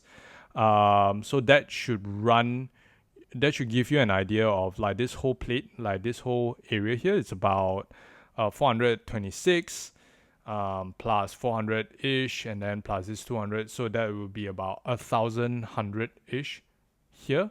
And if you are calculating here, so give or take, it should work up to be almost close to about 25,000 yen that you get stuff here. So it is good sushi. I'm pretty sure it is good sushi if you need to take your number from 2 p.m. Some say you have to also take it at about 12 p.m. So there you have it. These are the three bougie spot that you can go to without even breaking the bank. That is bougie. Bring your partner out for a good date night in Tokyo. Have a good time. You only have 2 nights of this, so plan it well. Have one on the middle. Have one on the middle of the trip, and have one on your last night, so you will remember. I will personally would choose Savoy as my last night, because one, it's near. Two, it would just leave you a very nice hearty place in Asakusa, because Asakusa, it's so, it is in Tokyo, but the vibe in Asakusa just feels so different from like the main parts of Asakusa. If some of you guys been to Asakusa, comment below, let me know. I'm pretty sure, yeah, it is great. And yeah, so these are the three bougie options that we have. I'm gonna speed through this part with the dessert and coffee, because I didn't put so many dessert places, to be honest. But I want to mention two specific places. So I've not been to Dominic Ansel Bakery, but there is a Dominic Ansel Bakery in Tokyo, if I'm not mistaken. Oh no, do they have a Dominic Ansel Bakery in Tokyo? This I know they have in New York City. Don't know why this is in here. I'm just gonna delete it. Okay. So there are two places, and one is a hidden gem. Okay, so the Naruto Taiyaki Hompo. So this dessert, man, I think if you ever try taiyaki, I would say this is really, really, how do I put it? This dessert here, this cute looking fish here, it is so addictive. It is. They increased the price now. I think it used to be about 350. So 350 depending on location. I think it used to be about 300 yen. The last time when I was in Osaka, many years ago. So it used to be about 300 yen. Now it's 350, all the way to 380, and that will run you up to be about 10 ringgit 80 cents and about $3. So they have three different flavors: one red bean, second sweet potato, and third custard, and some other stuff flavors that they have. I wouldn't recommend that at all, and just go with the red bean, the sweet potato, and the custard, and you will not be disappointed. Custard, I think it's an acquired taste depending on whether you like that, but red bean, sweet potato, those are the must have. Try it. It's really cheap. It's a great way to end your day with a nice taiyaki, and make sure you don't eat it. Don't be respect the culture of Japan. The Japanese do not like people eating while walking. So if you're gonna order this, make sure you either eat it when you're back in your hotel, or you eat it stationary on the spot. Don't walk around eating. Yeah. So that's just something to let you know. And yeah, Naruto Taiyaki, please go here. So this is the hidden gem spot, and the reason why, I don't know if it's still a hidden gem right now. So this was actually recommended by my Japanese friend, and he saves a lot of really good places. So this is one of it. It's called Milk Noki. It's in Asakusa. It's a really small bakery run by a really nice Japanese old auntie. So you can find it somewhere here. Let me just find that for you. It's called Milk Noki here. Okay, it looks like this. This is how the shop. It's very unassuming. It's a Japanese bakery, and they are famous for their cream puffs. Their cream puffs. Oh my gosh, their cream puff. This one is, I think, with a stick of, can't tell whether that's butter or cream. But this is how the cream puff looks like. It is divine. It I mean, you can tell by now I'm a foodie. Like, when you eat this, oh my gosh, probably send you. It'll probably again, like I said, it will send you to heaven. It will send you to probably a lot of places in heaven that we both have not been before, because it is divine. It is every single bite is beauty. It is sinful. It is everything you want in a cream puff. And it only costs about 330 yen, which works up to be about 10 ringgit and $2.90. So yes, please go and get yourself a great cream puff. They have strawberry cakes. They have strawberry shortcakes. I've never tried the strawberry shortcakes before, but it is delicious. The cream puffs, go there for the cream puffs. This was recommended by my friend who is a Japanese who lived in Meguro. And this is one of his go-to spots that well, at least the last time I went there were no foreigners. So it's mostly locals that go there. So this is a local kept secret, and it is a great spot. Look at this. I mean, look at this. Look at this cream puff. I'm gonna screenshot this. I mean, this is amazing. I'm gonna download it. I'm gonna attach these photos within Pandora so that you will be able to see this cream puff staring at you, so you will always remember to try this cream puff. This is absolutely great stuff. All right, now let's end food with coffee. Okay, so coffee. Coffee has a special place in my heart, right? So I love coffee. I'm a coffee nut. In fact, I have coffee literally right here. The reason why I coughed earlier and I have something stuck in my throat because of coffee.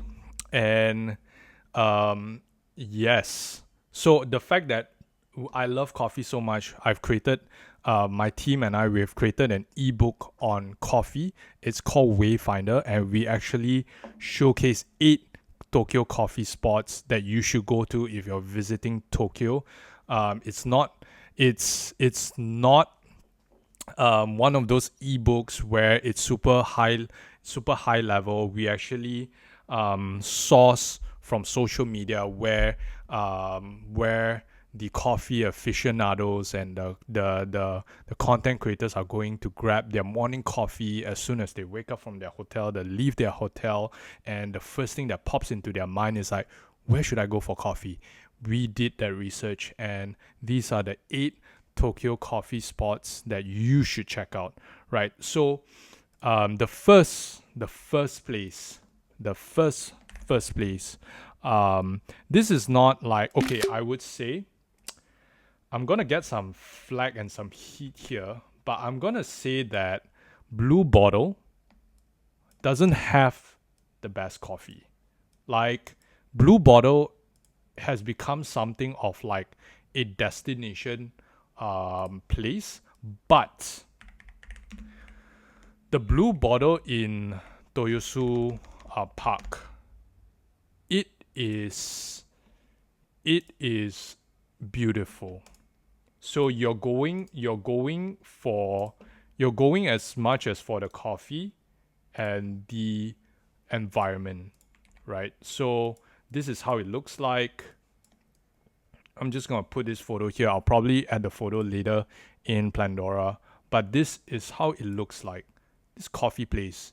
I mean, it doesn't even look like a coffee place. When I went there, it looks like a work of art. Like the entrance from like how the experience of you going into a coffee shop, it's great. It's to be honest, it's by standards the most beautiful blue bottle. Seriously, the most beautiful blue bottle there is. So a latte will run you about 595 yen. So I mean, if you round up, that's about 600 yen. So that works up to be about 18 ringgit. And it works up to be about 530 dollars. So yes, please check it out. I've not listed out all the coffee places here. Obviously, if you want the ebook, you can just straight away click on this button link here, and it will just bring you to the ebook. I'll post everything in the description so you'll be able to see it. Now the next is Leaves Coffee Roaster. Leaves Coffee Roaster. So again, like I said, I just want to preface that there are a lot of great coffee places in Tokyo. A lot of great coffee places, and I won't be able to cover every single one of them.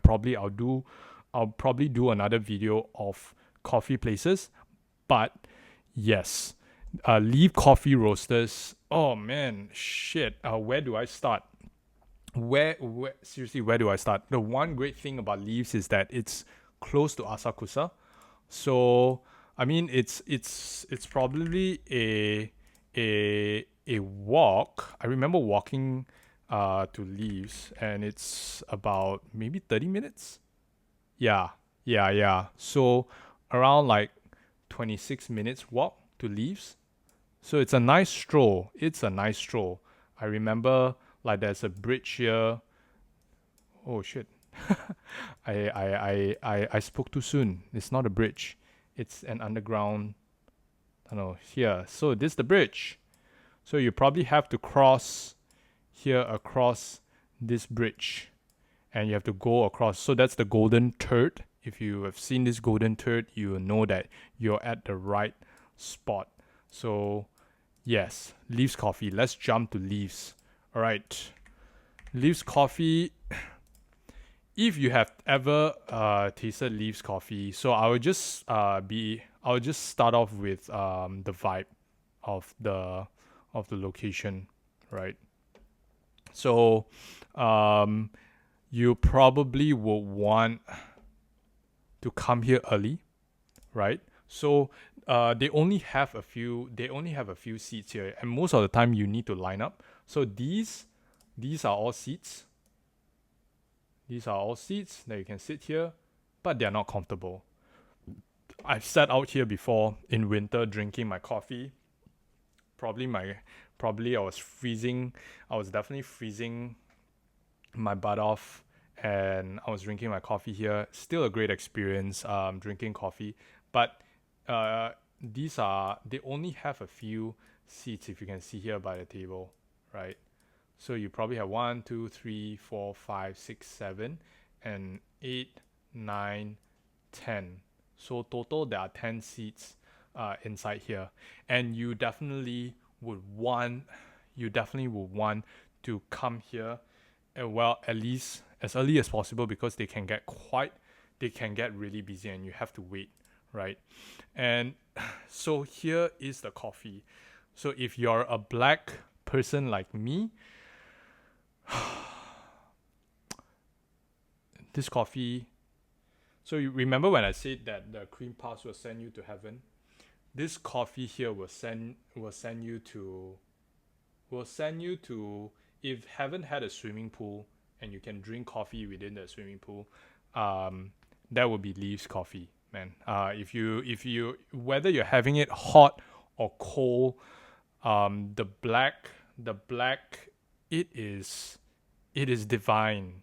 It is absolutely great. Oh, I didn't know that they had a soft serve. Probably we'll want to try that the next time. But and they have this machine here. I think it is during winter. So it's to actually measure. It's actually to measure the temperature of the coffee, so that at least you know what temperature is at.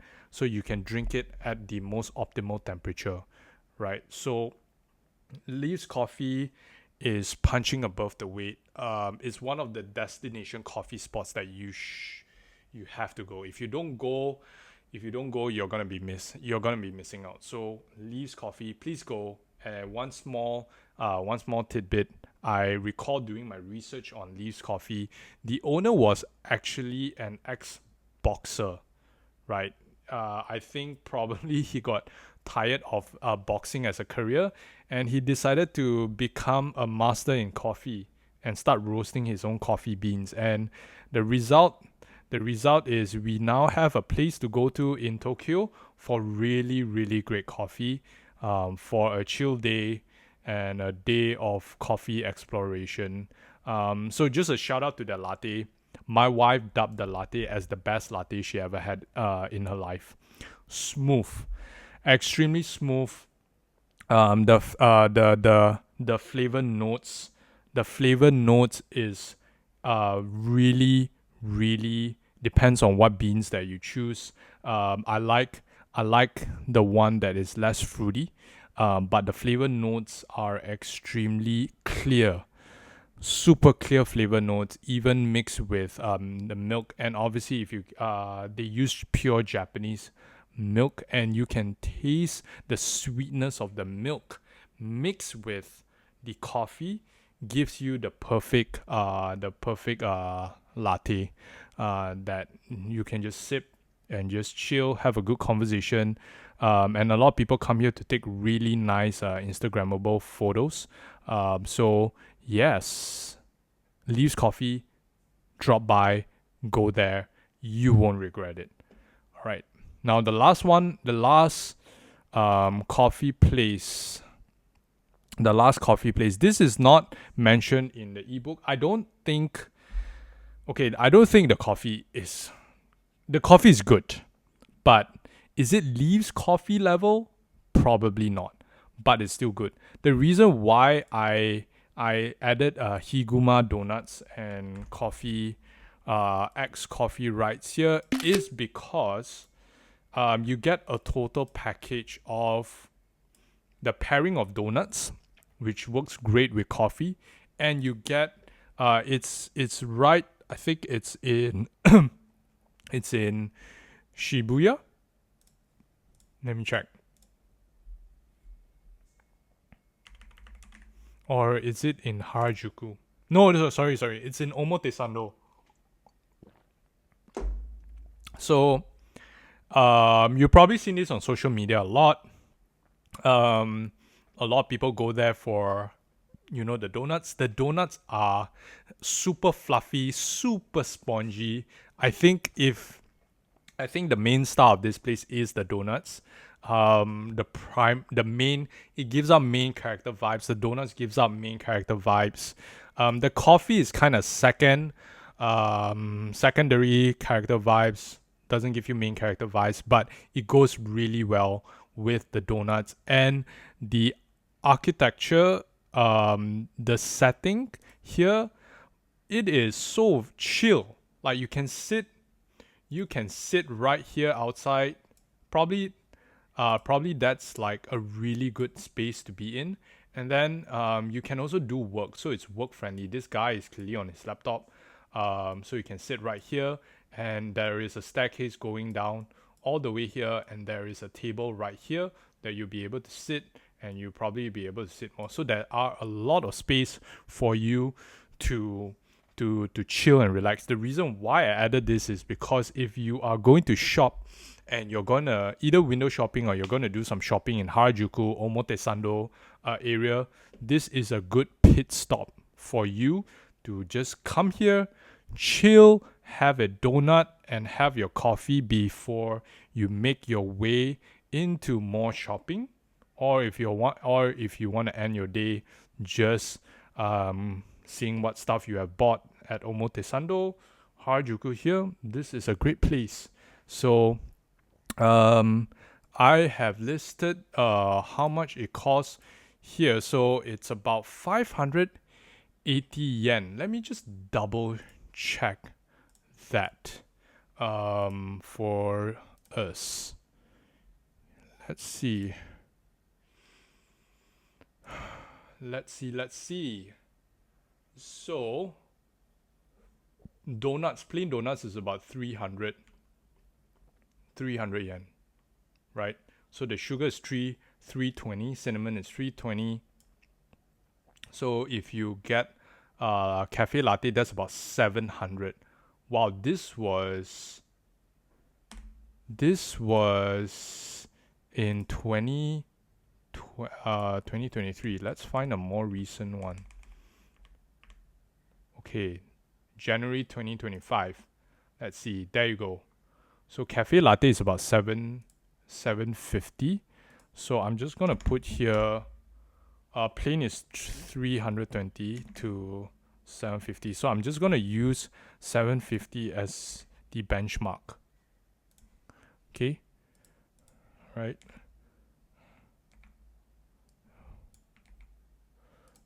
Okay, there you go. I'm gonna fix this pricing later so that we have the most updated. So let me just save this image later. I'll come back to this so that you guys will be able to see. And also, if you pair it with coffee, with donuts and coffee, you get a 50 yen discount. Good to know. That sounds about right. All right, so there you have it, coffee, and we have already summed up every single thing from breakfast, lunch, dinner, bougie, dessert, coffee. So we have covered all the spectrum. And yes, food. I'm just going to end a note with food, right? Because I'm a foodie and I love eating and I can't stop eating. So I'm just gonna end with saying that if you're in Japan, you know, you want to try all this amazing food. You do not want to be restricted to a budget like this. I can understand. I mean, I wouldn't want to be restricted too. But Japan is one of those places where the food will not disappoint you. Anywhere you go, the food is great. So I'm just going to leave this with you. If you go there, have a good time. See the things that you want to see. Try the food that you want to try. And I can assure you that if you go to any place in Tokyo, try out whether you have ramen or rice, fried rice, tonkatsu, coffee, whatever, it's going to be great and it's gonna leave good memories for you. So I'm just gonna leave it as that because food is just the cornerstone of any good trip. For me, I don't know about you, if the food isn't great, that's not gonna be a good trip for me. It just wouldn't cut it for me. So that being said, I hope that if you're going to Tokyo during Christmas season, which this travel plan is all about, and you're going to be traveling on this budget, watch out for the budget. Don't go overboard. Like, stay within the budget, and I'm pretty sure you'll be able to try all these great places without feeling the pinch. All right? Okay, so now we're done with food. We have two more categories: activities and financial services. Okay, so I think this place is kind of packed. So let's try to move it somewhere else. So I'm just going to scooch it a bit here. Okay, so when it comes to activities, I think there's only two ways to look at activities, right? So you have activities that are paid and that are free. So I love anything that is free. You know, why pay when you can do things for free, right? And I'll probably only will want to... Okay, let's do it this way. Free and paid. So I'm going to touch on free. I'm not going to go into paid because else, I think if you want to do paid, you can just go to Klook. Or you can go to any activities provider and you'll be able to find all kinds of activities that are paid, right? So I'm going to focus on the free activities that you can do in Tokyo, and there are a lot. A lot of people say that, if I go to Tokyo, what am I going to do in Tokyo? It's I've been there so many times. It's so boring. Like, seriously, Tokyo is boring. Like, I can't remember the last time someone told me that they went to Tokyo and they were bored. That's just wild to me, right? So I don't know. Like, I'm just gonna put it down here, and and we shall go through it. Obviously, this list is not exhaustive, but it will give you a good enough points of what is free. So the first is, if you go to Tokyo and you don't check out the cultural sites like Sensoji Temple, the Meiji Jingu Shrine, Sojoji, the Imperial Palace, like, these are all places that are free, right? These are all places that you can go to that doesn't require any money, and you can spend at least an hour or two there, right? It's not expensive, and it is the only thing that will cost you is probably your time and the amount of walking that you need to do. But other than that, you should go there. Like Sensoji and Meiji Jingu Shrine, they are technically tourist place, but if you're traveling there and you don't do touristy things, then what's the point, right? Like, you should definitely try to go there and check it out, hit those spots. I think in fact, every time when I go back to Tokyo, I would definitely go to those places. The next, there is this walking tour that is free, right? It's organized by Tokyo Localize. So let me see if I have Localize here. So this company has both free and paid tours. So as you can see here, there's a flagship walking tour of Tokyo, which is about 3 hours long. And there's another free tour where it's Shinjuku Night Walking Tour, which is 2 hours. And there is an Asakusa Walking Tour, which is 2 hours and it's free. Imperial Palace Walking Tour, 2.5 hours, that's free. And then Harajuku Walking Tour, that's 2.5 hours free. Shibuya Night free. And Shibuya Night, probably in the morning. And Asakusa Night Walking Tour, that's free. So these are all your free walking tours.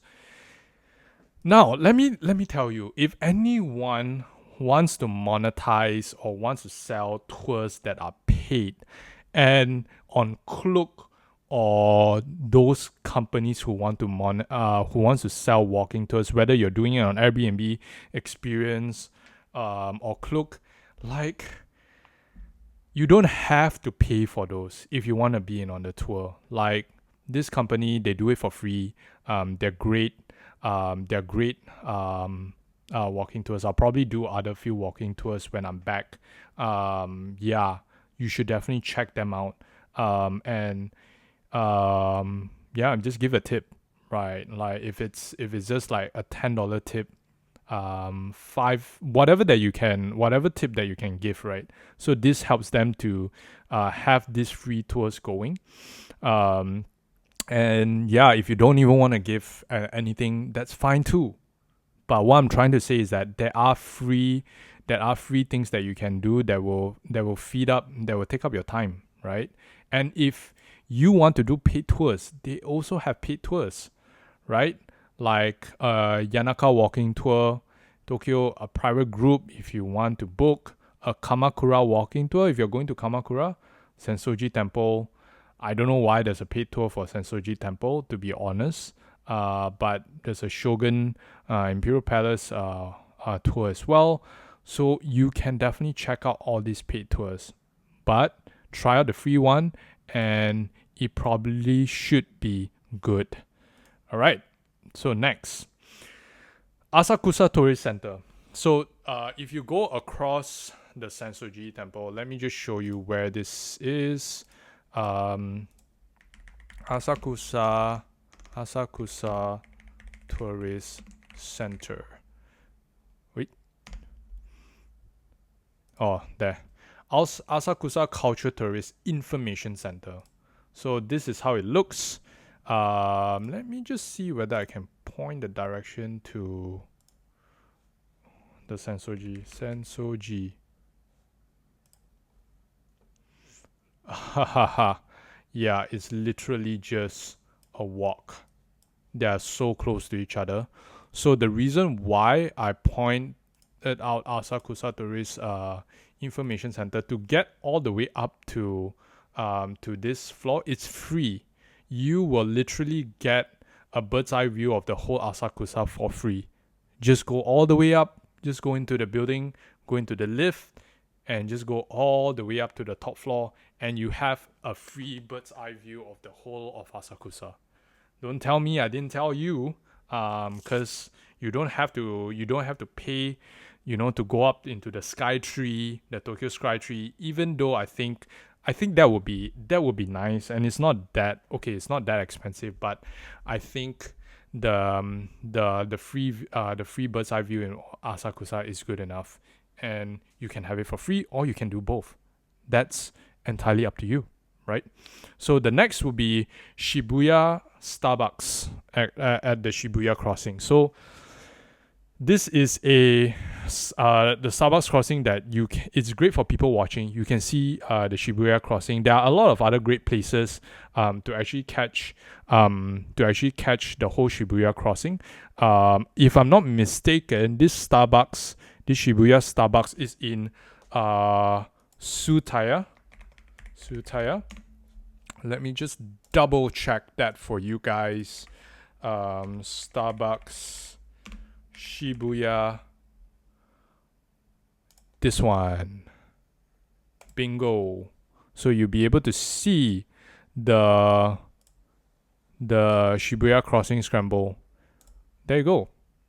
Probably it's not the highest view. If you want to get a better view, so this is probably great. Like it's right here.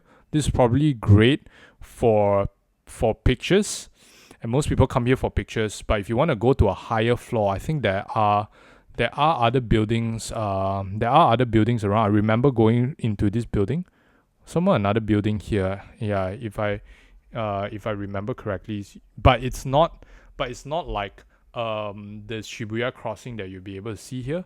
So yes, I mean, you can just go into Starbucks, whether you're paying for a Starbucks drink or not. I mean, you can still get that view, right? So go there at night, see the area around, and yeah, it's probably a great place to people watch at night. Okay, next, Tokyo Sky Tree. So if you don't want to pay to go all the way up there, the ground area is free.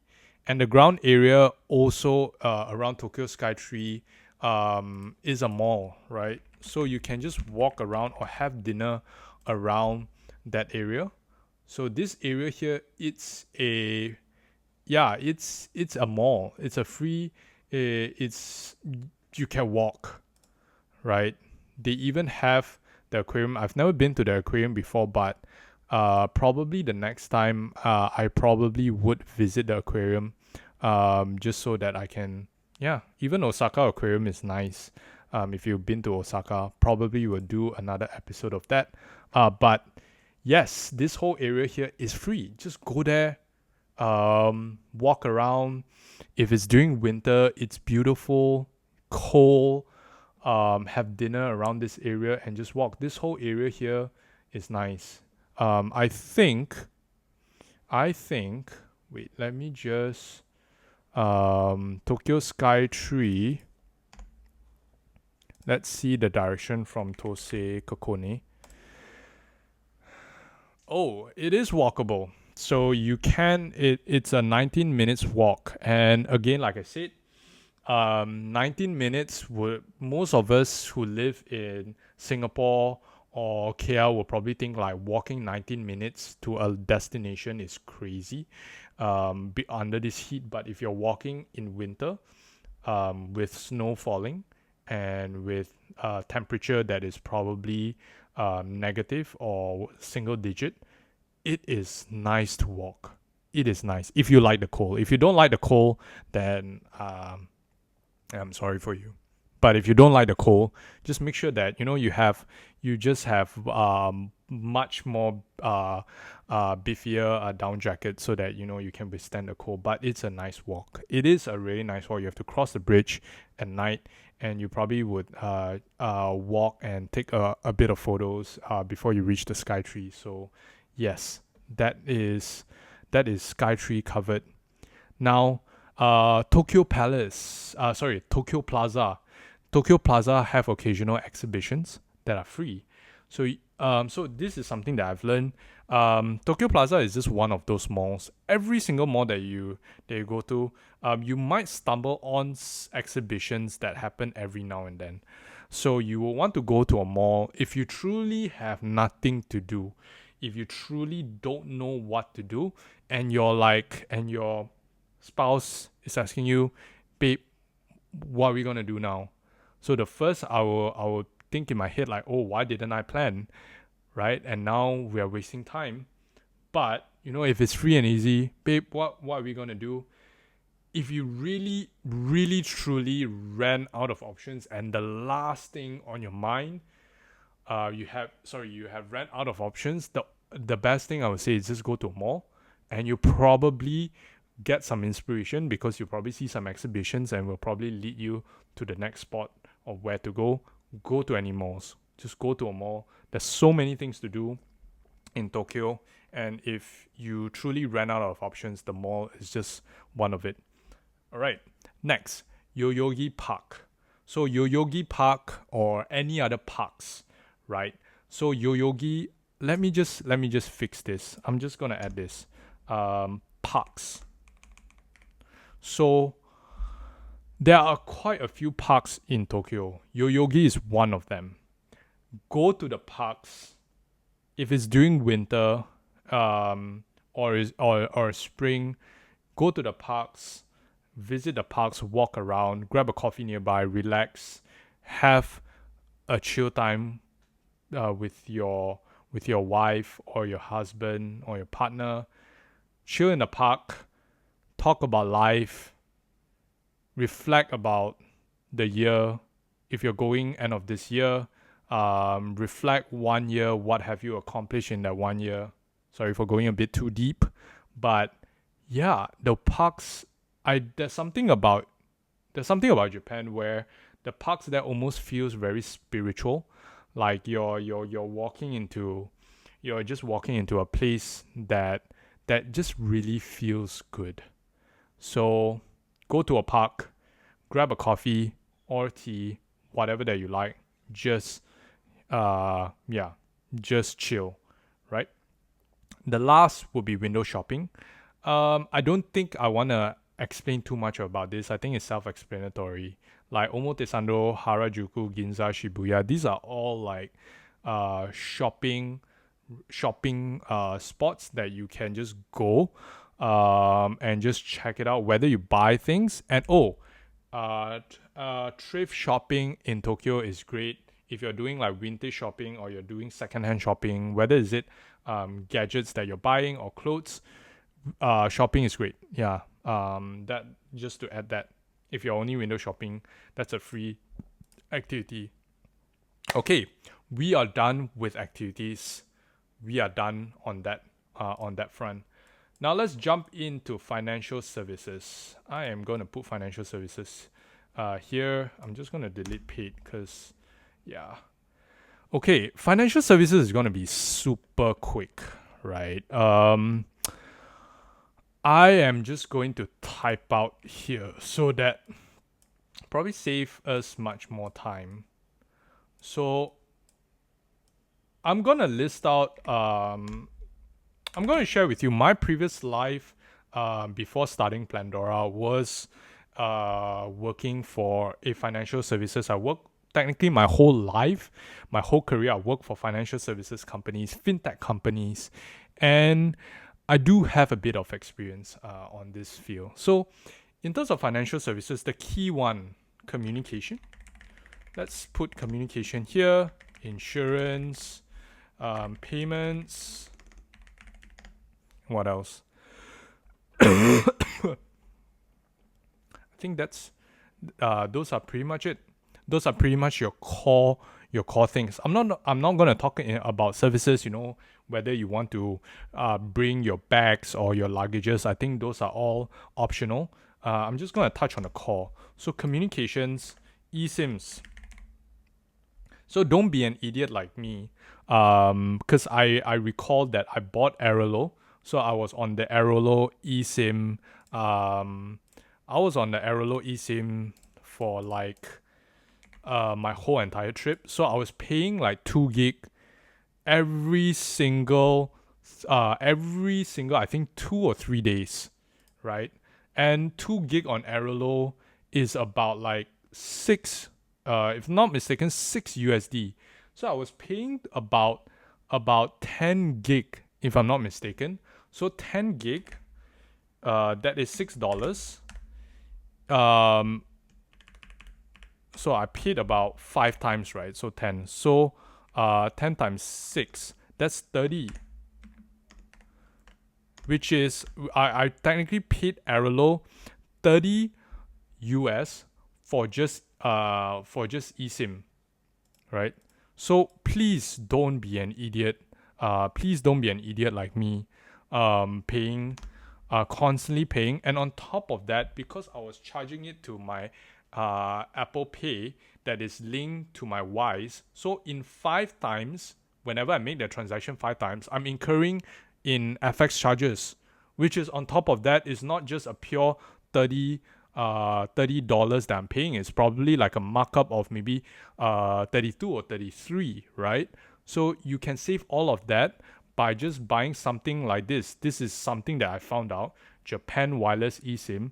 You can get a fixed plan, and no insurance. You get 10 GB of data, and the duration is 10 days for only 1260 US dollars, right? For your entire trip, which is literally more than half of what I'm paying for. And you can get this for 10 GB. If you go for the unlimited plan, obviously that will run you much more, but I'm telling you that you don't need to run on that unlimited plan at all. Okay, so take note of this. This is eSIM. Probably you only want to pay a maximum of. You want to pay really. You will probably pay a maximum of $50,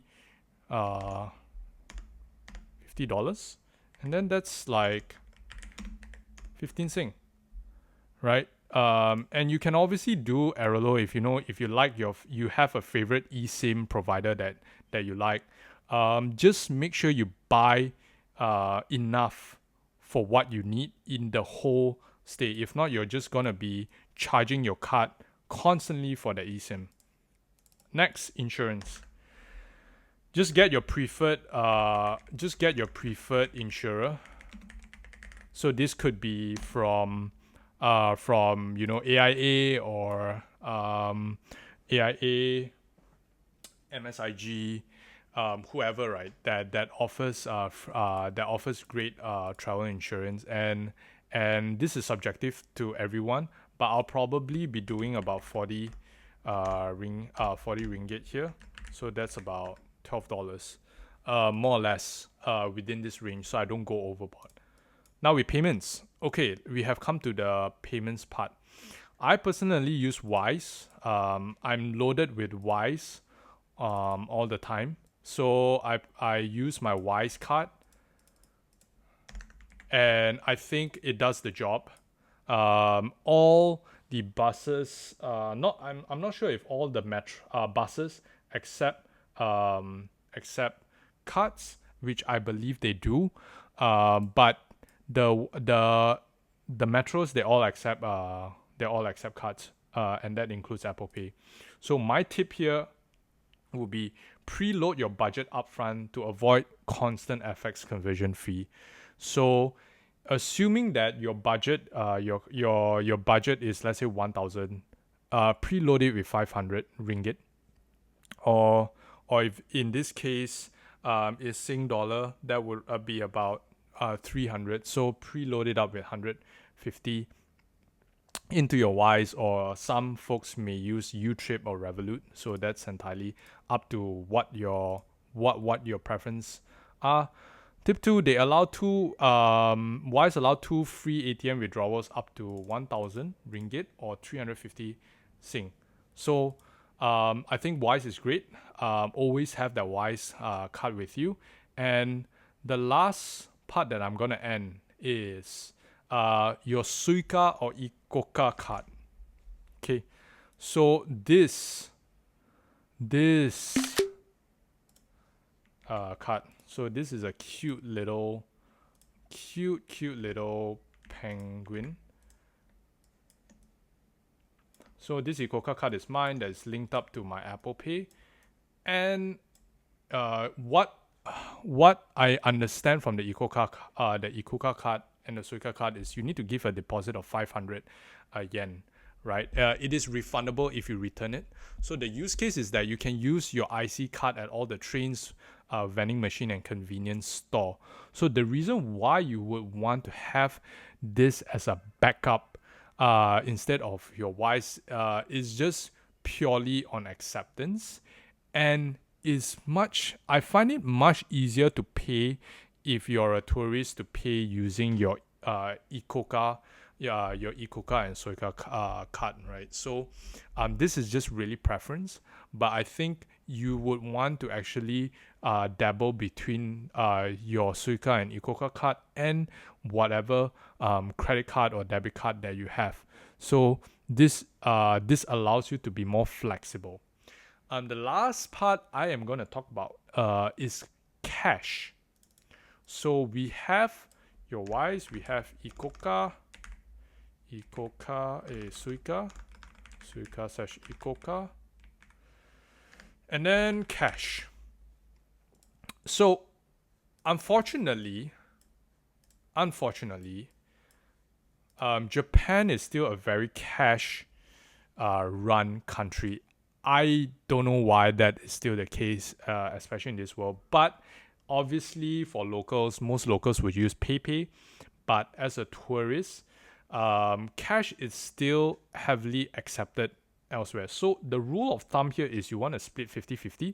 You want to have 50% of your budget cash, and you also want to have 50% of your other budget in cards.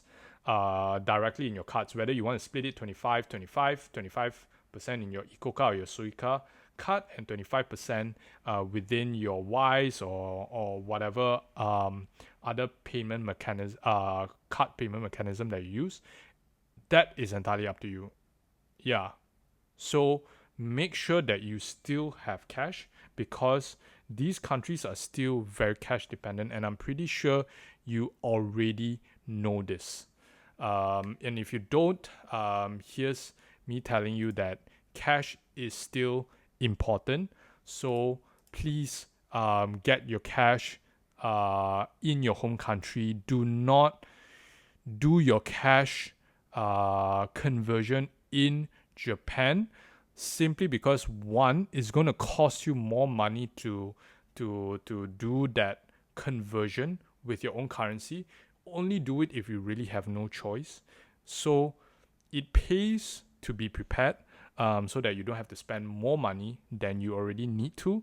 That's the first. And second is I'm pretty sure cash withdrawals or cash conversion, it's widely accepted in Tokyo. It's just that it's just more of a hassle. So if you can avoid that hassle, please do so.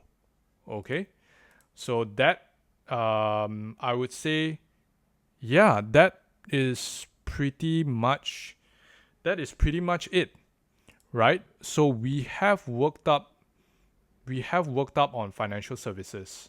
So financial services is done, and we have gone through every single component, from flights to hotels to transport to food, to now activities, and then to financial services. So it is on the clock here. It's running at 2 hours 25 minutes. It's a very long video. It's a deep dive. So what I'm going to do at the end of the video, I'm going to take a short break because I've been talking for 2 hours straight. And what I'm going to do is I am going to sum up every single thing based on the cost and see if we arrive at 5,000 ringgit and 1,500 Sing. We will do that compute together, and and then we will conclude that video. So I will see you in a while.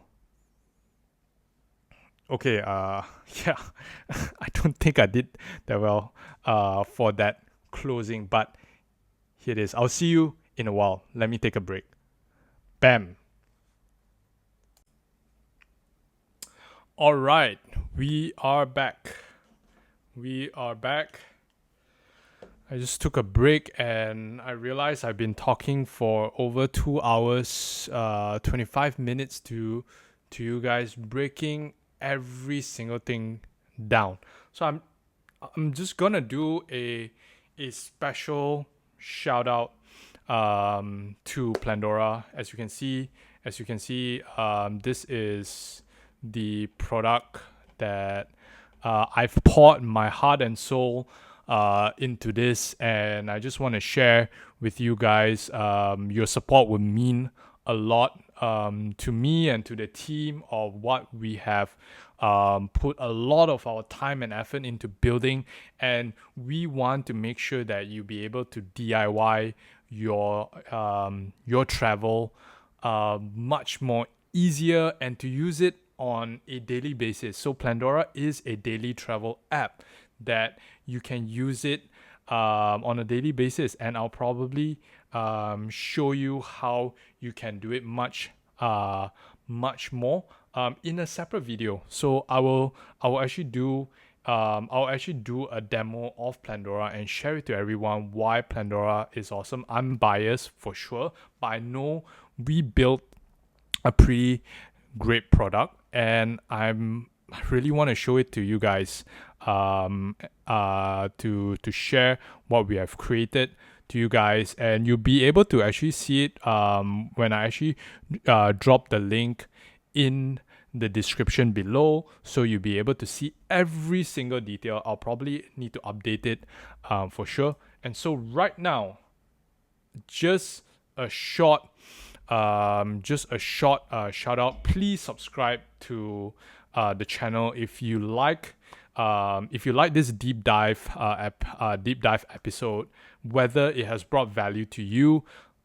Please subscribe, share, and like this video, and follow us on Instagram, and you'll be able to see a lot more related to the product and a lot more of us, the folks that are behind Pandora, and we'll probably do a lot more content around Pandora. So I hope you enjoy this one, and let's get back to the compute.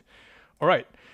So right now, what we are going to do is we are going to list out the total price. So as you can see here, the total, we are just going to use ringgit. So it's just much easier to just compute everything, and then we will do the conversion.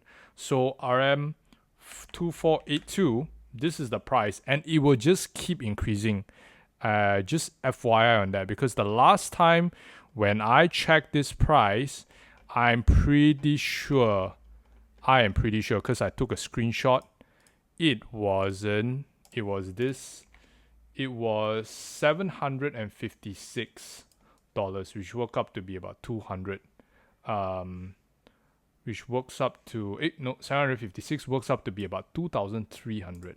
So okay, I'm just gonna put a price here, such. So now for hotel, so this is the last one. So 3,945. So 3,3945 divided by 2. That's about 1,972. Damn, it's pretty expensive. 972. Okay, 1,972. All right, let's lock that in. Let's lock that in. And transport. Okay, what do we have here? Transport, daily budget. So we probably have about 82, and then 82 total transport price. I've compute 200. So 200. Let's put it at that. And food. Oh, food is going to be tricky. So food is going to be tricky. So I'm just going to leave food out for a while just because that it's hard to compute. And that's such a variable cost. So I'll just get to the other ones that I think it's easier to compute. So I'm not going to compute activities because there's a lot of other activities. But the paid one, which will be something that I'll compute later. So let me jump all the way here because I remember I compute the price so that we can save some time. Okay, where is it? Oh no, did not compute. Okay, so here would be 50, 90, I would say more or less. Let's just put it 100. Okay. Put it 100 and let's create a table. I don't know whether you can do a table here. Okay, probably not. Okay, this is what we are going to do. So I'm just going to create, just going to create a shape. We're going to compute the total costs. Right. Let's do a breakdown. Okay, you have flights. Sorry. And then you have hotel. And you have transport. And then you have food.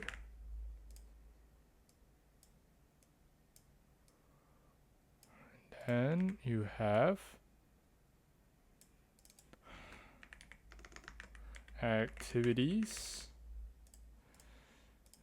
Then you have activities, and the last will be FS, financial services. All right. Okay. How much was 2482 1972? 2482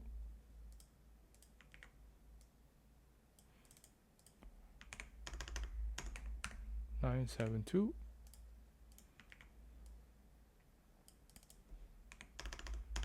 200. Okay, let's leave this 0 first. I will come and compute. This would be 0. This would be 100. Okay, let's draw the line. Okay, right now we have 2482. Let's do the math. 2482 plus 1972. That's around 4,454 already. It's 200 and then plus 100. So works up to be about RM7 4. So assume that the budget is 5,000. So minus 5,000. Are you computing? Okay, slightly laggy. So this would be this would equate to a budget of food that is Oh, no, let's compute on lunch, dinner, bougie, dessert, coffee. Okay, so I already mentioned that based on breakfast here, we will want to hit for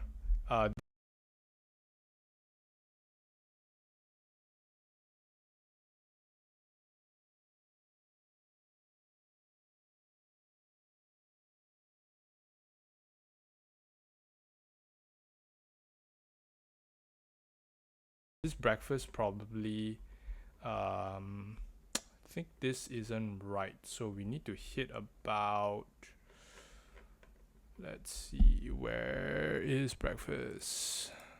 Want to aim about 7, so you have 7. I'm just gonna go max, right? So that so we have 119 119. So our maximum here would be 109.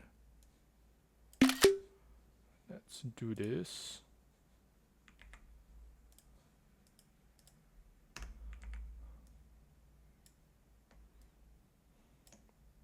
Okay, so we have a total of 119. Let me see. Let me pull this here. Breakfast 119. Okay, you know what? I'm just gonna put it up here. Lunch 210. So breakfast and lunch we have already broken budget. I'm sorry. We have already broken budget. And this is me going full on maximum, yeah. So I do not discount. Bougie, this will also be 200. Dessert, I'll put dessert and coffee as optional because yeah, they won't be inclusive. So let's calculate this out. So you have 200 plus 200 plus 210 plus 119. Alright, so that works out to be 729 total. 29. Okay, so this is us going full steam maximum, right? So let me do the low end of the stick, where if we are going on a super budget,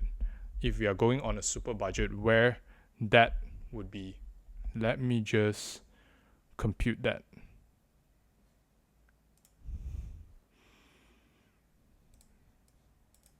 Okay. 5 times 7, that's 35. And lunch here would be 7 times 20, that's 140.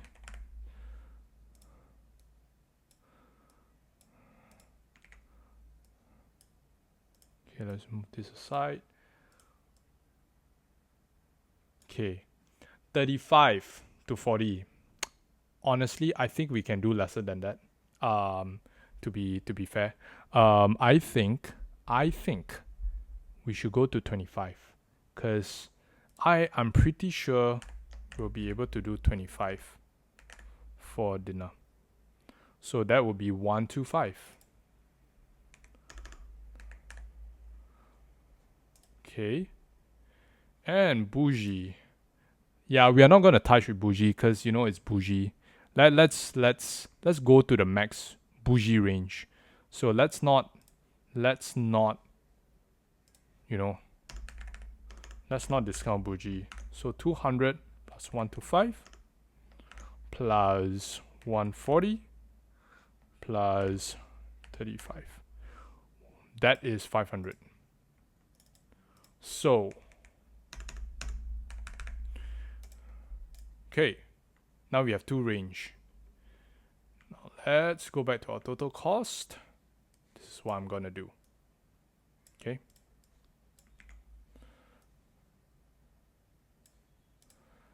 This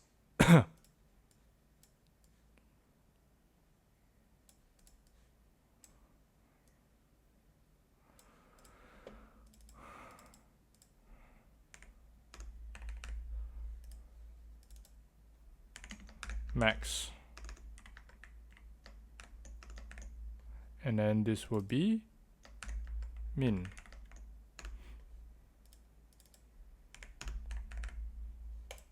Okay, so I'm just gonna remove this because we already know how much. So 4754 plus 729. That is 5483. Wow, we are 483 ringgit out of budget. Okay. Now let's try the min instead. Okay. So 729 minus 500, we have a delta of 229. So 5483 minus 229. So it will be 5254. 5254. Okay, there you have it. So let's do the conversion in dollars. 5254 MYR to SGD. So this would be 1587. 1587. Honestly, you know, as if you're Singaporean, as a Singaporean, it is this to travel to Tokyo with this budget. It is really affordable. 1656. 16. Okay, I'll take that back. I think the word affordable could be a bit sensitive, but I would say that it is doable, like with this budget, right? So there you go. So unfortunately, we went out of budget, and I'll give you a few reasons why. So for example, you can't control the flight prices. If you're gonna be booking late on the flight prices, this is what you're gonna be dealing with. And for hotel, the prices went up as well. So you will want to secure the flights and hotel as quick as possible at the lowest price possible. So you have more room for variable costs like this. So I'm just gonna put here that these are fixed, right? These are, when you buy it, that's what it is. And these are variable, which you can control. Okay. So let me just move it here. These are variable costs. And activities, we have not even factored into activities. And if you want to pay for activities such as going to Disneyland, that's an additional budget on top of this already existing range, right? So this is what we are currently working on with this budget. And I just want to remind you what are the parameters here, right? So the parameters here is we are going to Japan, Tokyo on December 19 to 26. And mind you, this will be Christmas week, which would be 8 days, 7 nights. 8 days, 7 nights. So this is peak period, really peak period that you be heading to Tokyo. So the only way to reduce this price of flights is that you have to be strategic. I'll probably have another session to talk about how we can further reduce flight prices, how we can actually tackle strategies to actually reduce the cost of flights. That's something I'll do in a different video. So that we can dive more in depth in terms of flights and hotel. So this is the thing about hotel is in Japan, if you're going with a partner, so you either you're splitting it 50-50, so this will be per person. So let me just be clear, per person. right? Truly the only way if you want to bring down the hotel price is you either sacrifice on the hotel. You find for example, if we were to do let's do a quick scenario and let's say if you want to do Asakusa right now, and we want to do a cheaper hotel, I'm pretty sure that we will be able to achieve that budget. I'm 100% sure we'll be able to achieve that budget. So here is 556. So let's do something that is cheaper, right? So you have, let's see the compute. So you have this new hotel that is Hotel Tavernos Asakusa. Doesn't look too bad. So you have this, I don't know what this place is. Let's choose one. Okay, so this is already going overboard, like these prices. This is already going like to expensive territory. So we are gonna stick right here. So I think the cheapest would be Marvelous Ryogoku. I don't know if it's one room. So I'm not sure if it's like an Airbnb thing or something. Let's even bring down the price lower to 300 ringgit. Okay. Just want to give you an idea. Oh, okay. There's no hotel that matches this budget. Okay, so we gotta go up. Gotta go up a bit. Okay, so I'm just gonna take this as an example. So 312. So total price will be 2181. Let's screenshot this. Copy. Put it here. Okay. Let's do a comparison. So if it's 2181 for the whole room, 2181 divided by 2, you would arrive at 1090. Okay, you will arrive at 1090. Let me just move this aside. 1090. Okay, so the delta between 1972 minus 1090, that is 882. So if I take 5483 minus 882, you're going to be looking at 4601 precisely. So if you just want to save on hotel, it is possible. But so let's do the legit proper math, right? 29 and 100. There you go. 4601. Precisely just what we calculated earlier, right?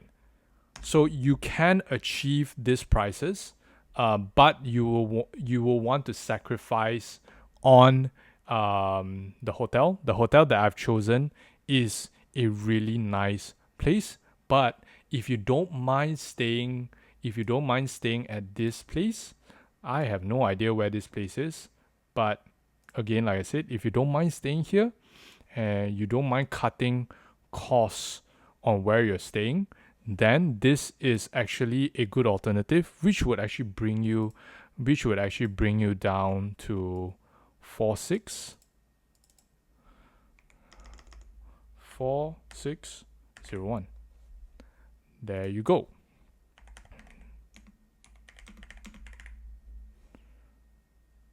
Okay, that will work about 1390.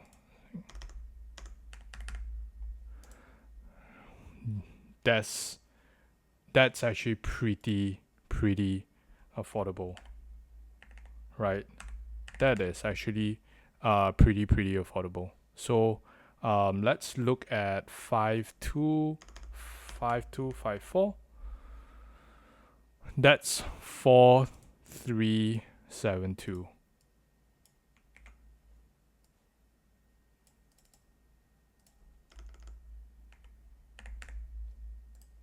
So the trade-off here is actually quite straightforward. If you can't control the flights, you probably can control the hotel that you're staying in. But I've chosen a hotel that I know is great, and you would have a good holiday.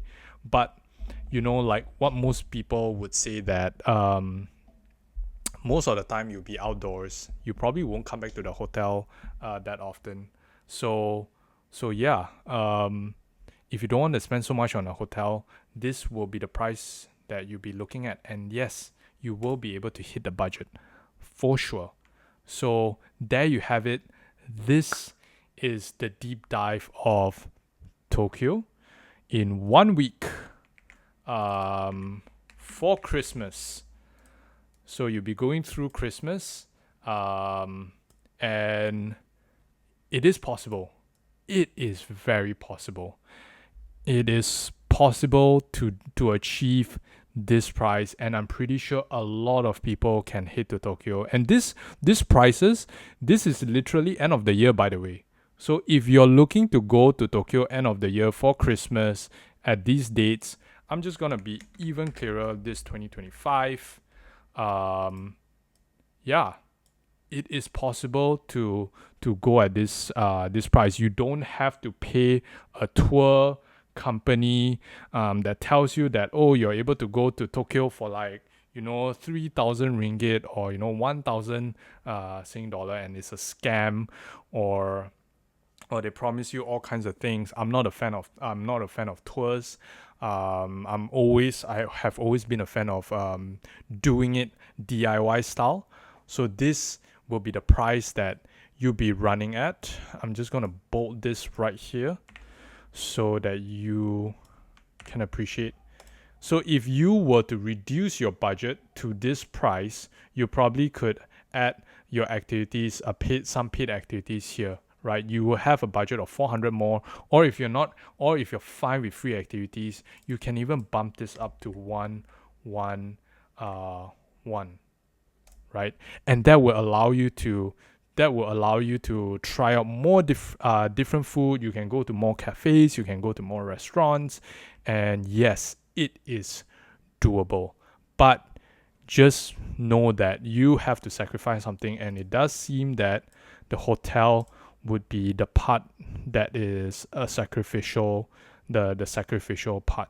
So I hope that this shines some light that it is possible to go to Japan for I wouldn't say cheap, but to go to Japan affordable, and you can make that happen, and it doesn't cost you any more money than you already should be spending, right? So I hope this video has helped you to make the decision. And if you do go to Tokyo end of the year, let me know in the comments section below how we at Pandora can support you in terms of your DIY travel plan. If you have any questions at all, the comment section is right below.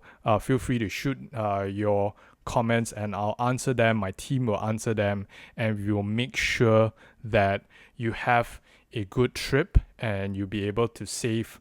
You'll be able to make your money stretch to have that to do that holiday, right? So I just want to thank you again. Just want to give you just another shout out. I'm going to shout out my company, Pandora. So this is the travel plan. So what I'm going to do for you is I've actually created an itinerary of all the way to the 8th day from the departure date, and I've also listed out the budget, flights, hotel, transport, the food strategy, coffee, breakfast, lunch, dinner, dessert, activities, and financial services. Every single thing that we talked about for the last 2.5 hours that is coming to 3 hours right now. If you watch this video all the way to the 3rd hour, you guys are great. You guys are amazing. But if you don't want to watch every single thing, this Pandora plan will be here for you. I'll share it out. You can just view the link. I'll put the link below in the description. Just copy it, use it, do it whatever you want with it, and give me your feedback. Tell me whether Pandora works for you, because it has definitely worked for me. We love the product. We want to build something that is great for all of you guys out there, whether is it Japan, whether is it Korea, whether is it China, whether is it Europe.